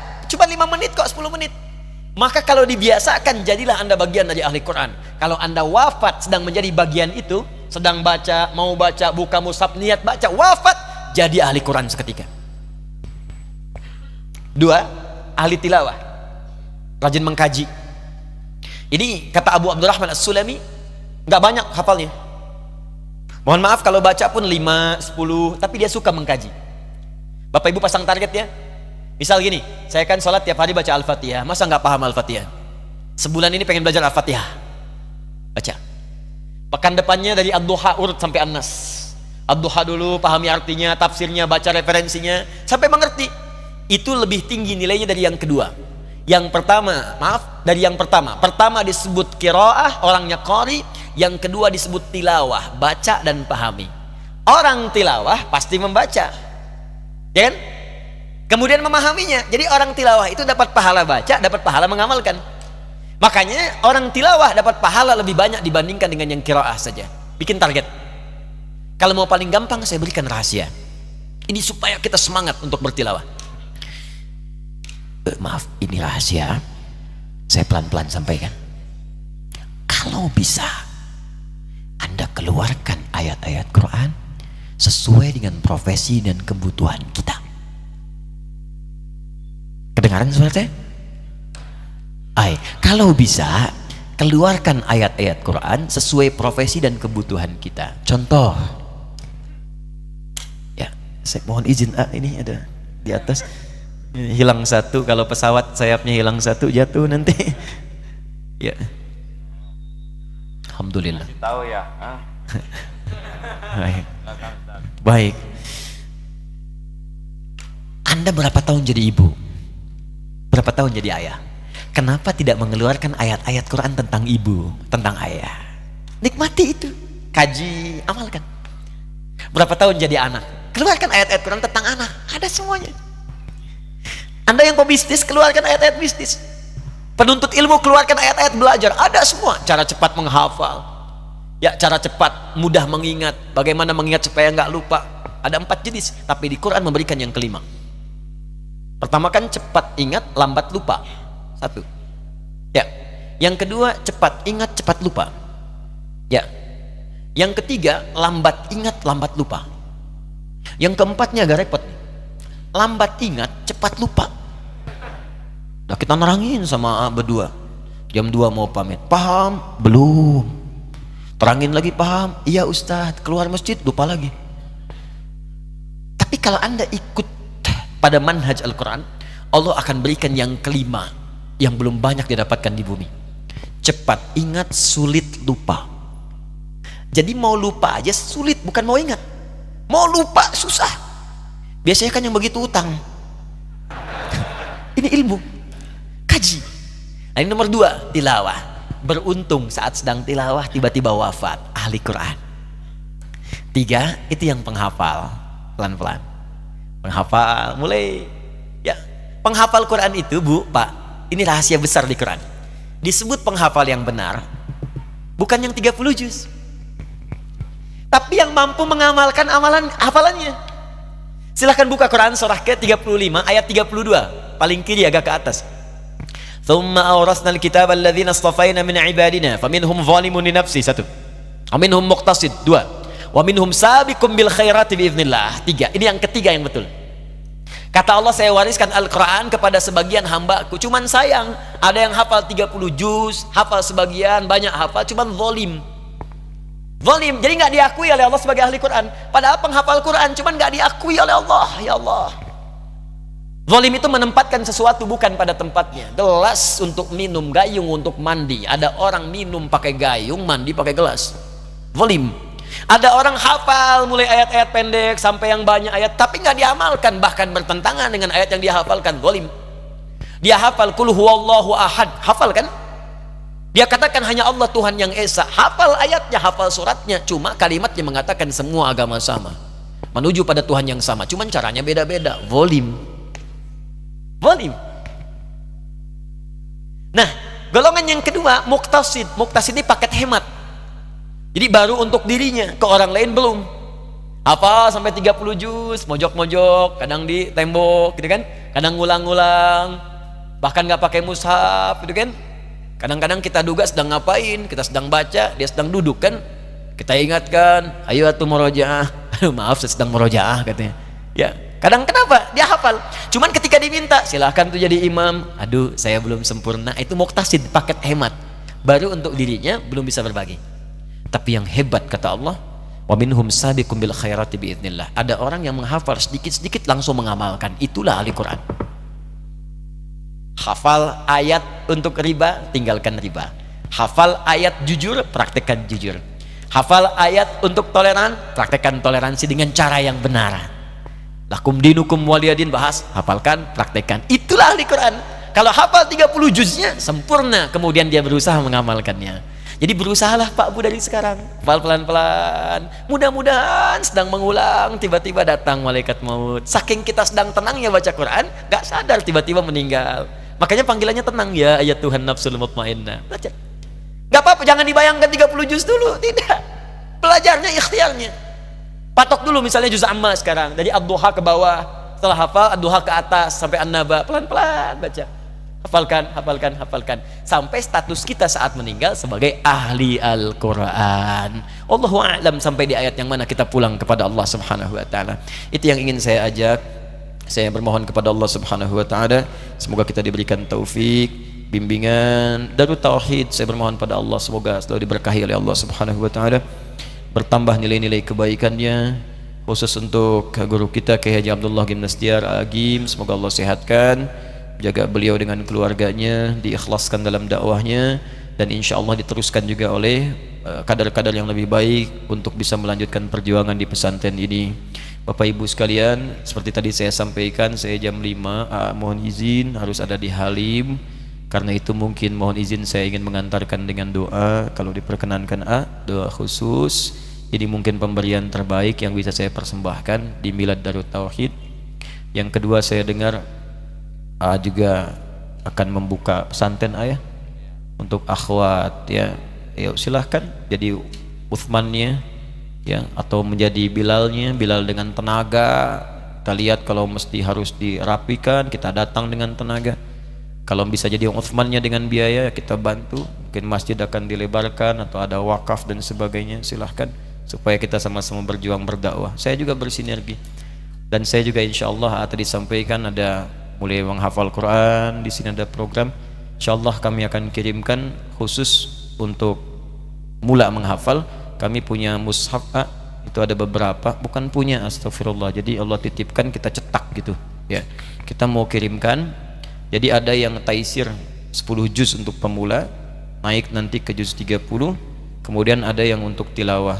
Karena ada program untuk menghafal, kami kirimkan insya Allah 1000 mushaf ya untuk Darut Tauhid. Tolong dicatat teman-teman yang staff ya, yang pemula yang untuk 10 juz. Nanti kalau sudah lebih baik, saya berharap nanti bisa kemudian diteruskan kembali.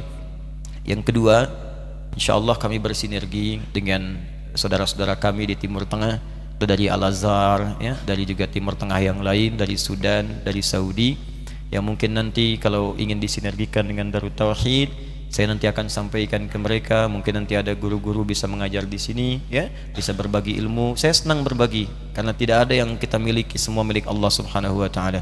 Jadi dengan itu mudah-mudahan akan maksimal. Saya juga sekaligus menyampaikan doa dan mohon izin juga barangkali juga kami saat ini sedang menyiapkan pesantren ya, mungkin bisa menguatkan Darut Tauhid ke depan, dan qadar Allah tempatnya di Bandung juga ya. Nanti mungkin kita bisa berdiskusi. Saya juga akan silaturahim kepada guru-guru, kiai-kiai ya, supaya kita bisa melihat kira-kira kekurangan kami apa yang bisa diperbaiki dan apa yang bisa disinergikan untuk yang lainnya.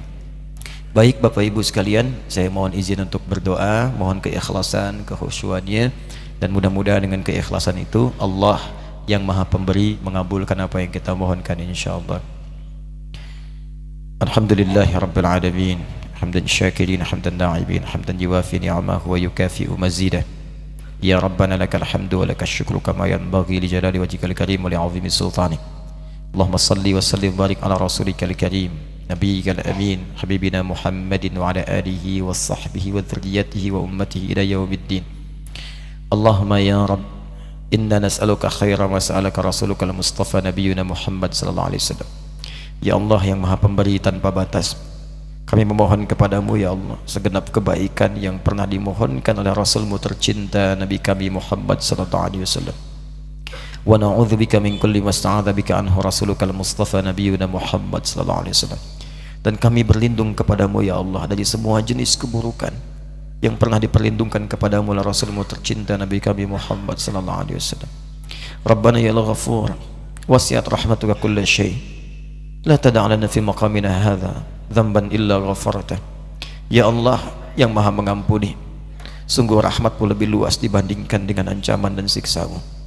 Maka kami mohon ya Allah, jika di tempat ini siapapun ia dalam pandanganmu ya Allah datang membawa lumuran dosa, jangan biarkan dia meninggalkan tempat ini kecuali Engkau telah ampuni seluruh dosa-dosanya.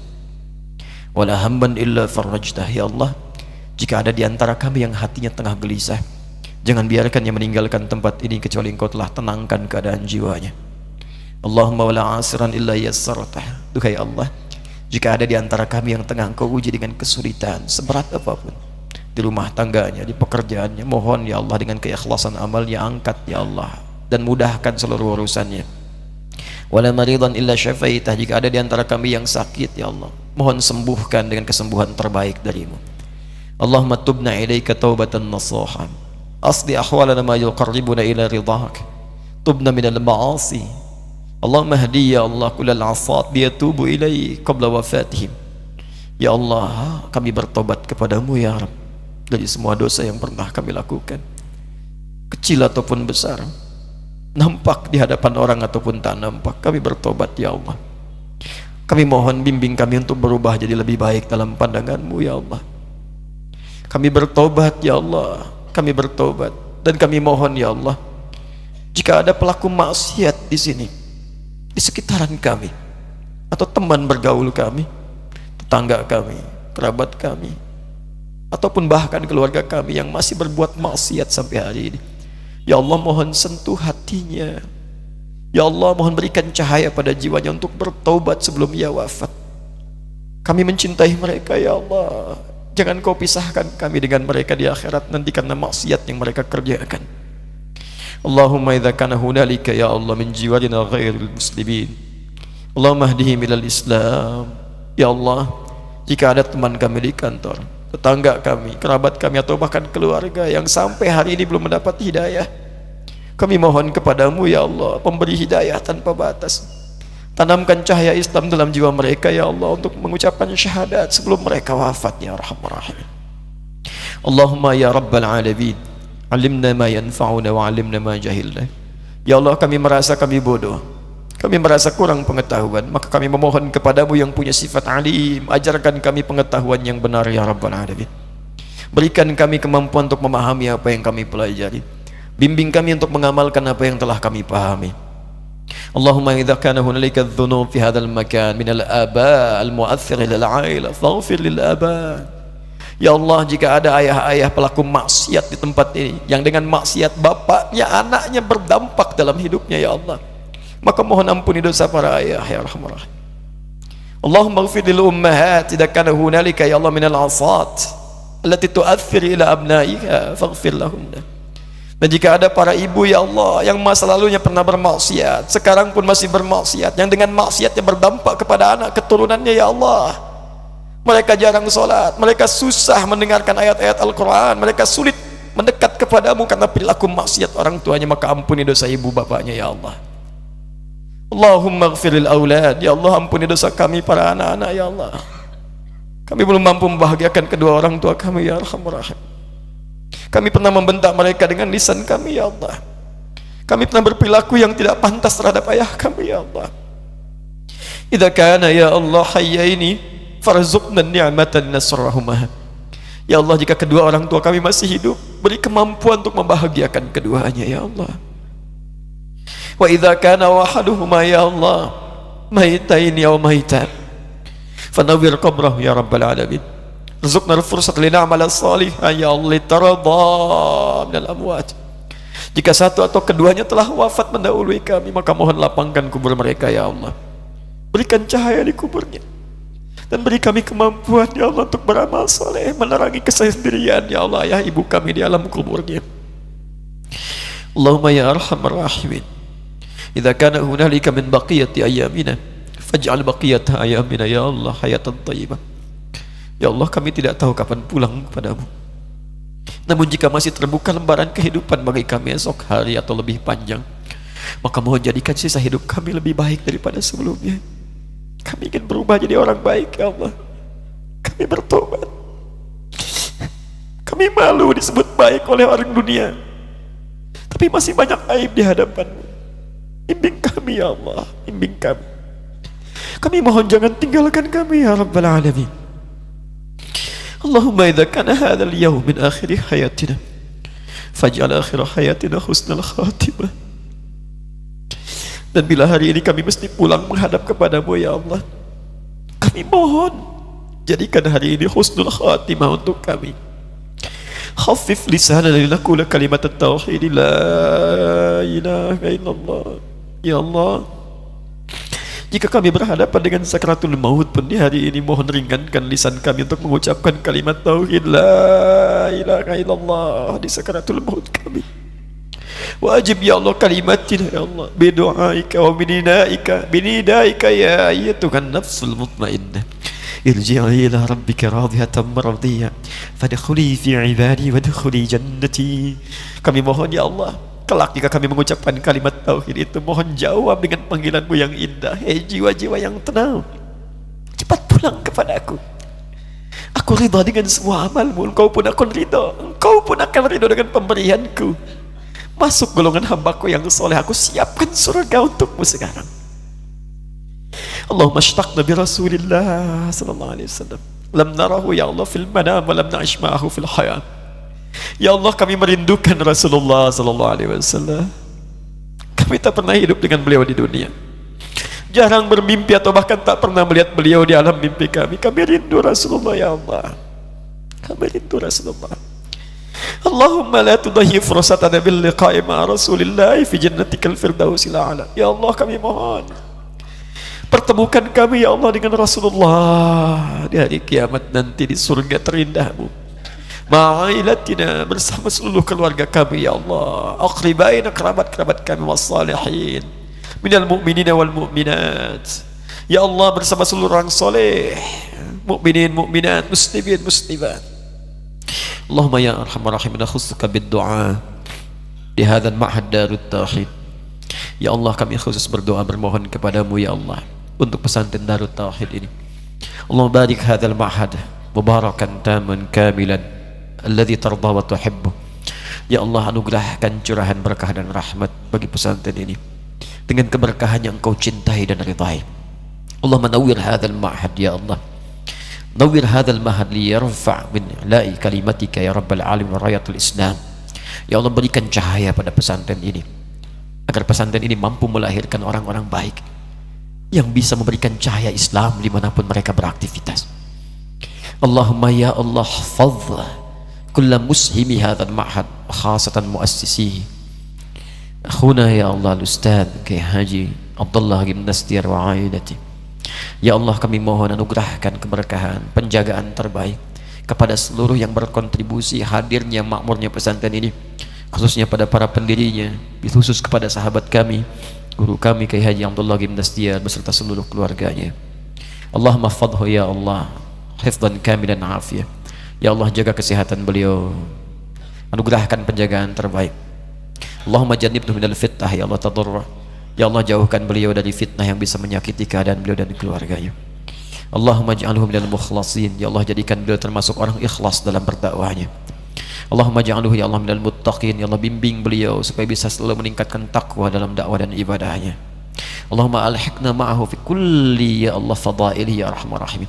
Dan kami mohon sertakan kami bersama beliau dalam semua keutamaan yang Kau anugerahkan kepada beliau ya arhamar rahimin. Allahumma rabbana atina fid dunya hasanah fil akhirati hasanah wa qina adzabannar. Bifadlika subhana rabbika rabbil izzati amma yasifun wa salamun alal mursalin. Subhanakallahumma wa bihamdika asyhadu an la ilaha illa anta astaghfiruka wa atubu ilaik. Wa akhiru da'wana alhamdulillahi rabbil alamin. Thumma assalamu alaikum warahmatullahi wabarakatuh. Ya Allah, wahai yang maha mendengar, jadikan Ustaz Adi ini menjadi ulama kekasih-Mu. Buatlah hatinya selalu merindukan-Mu ya Allah, dan golongkan menjadi hamba yang Kau rindukan. Jadikan hatinya selalu cinta padamu dan menjadi hamba yang Kau cintai. Istiqomahkan ya Allah. Taqabbal minna ya arhamar rahimin, innaka antas samiul alim. Jua keluarga dan keturunannya ya Allah, dan orang tuanya karim. Amin ya rabbal alamin. Alhamdulillah. Jazakallahu Ustaz.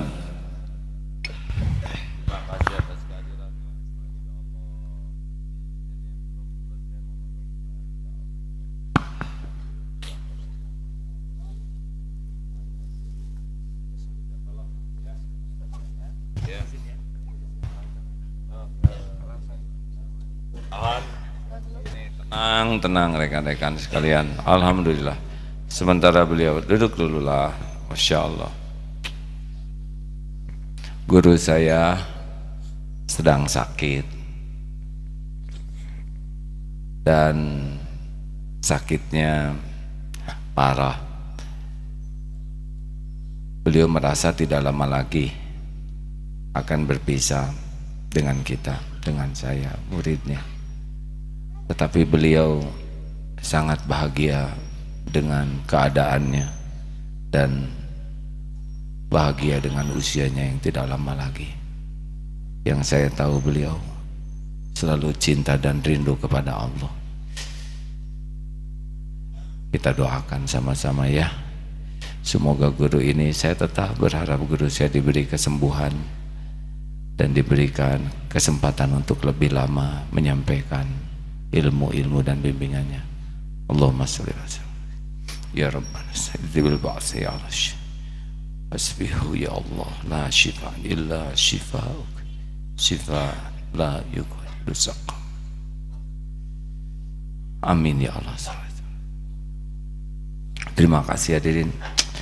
Saya mendengar uraian beliau tentang ulama yang senang dengan sakit, dan guru saya menyukai saat-saat seperti sekarang ini. Terima kasih hadirin sekalian. Jangan lupa bersedekah ya, sebagai rasa syukur kita atas dapat ilmu ini. Saya izin menemani beliau dulu ya. Jazakumullah khair. Subhanakallahumma bihamdik, asyhadu alla ilaha illa anta, astaghfiruka wa atubu ilaik. Assalamualaikum warahmatullahi wabarakatuh.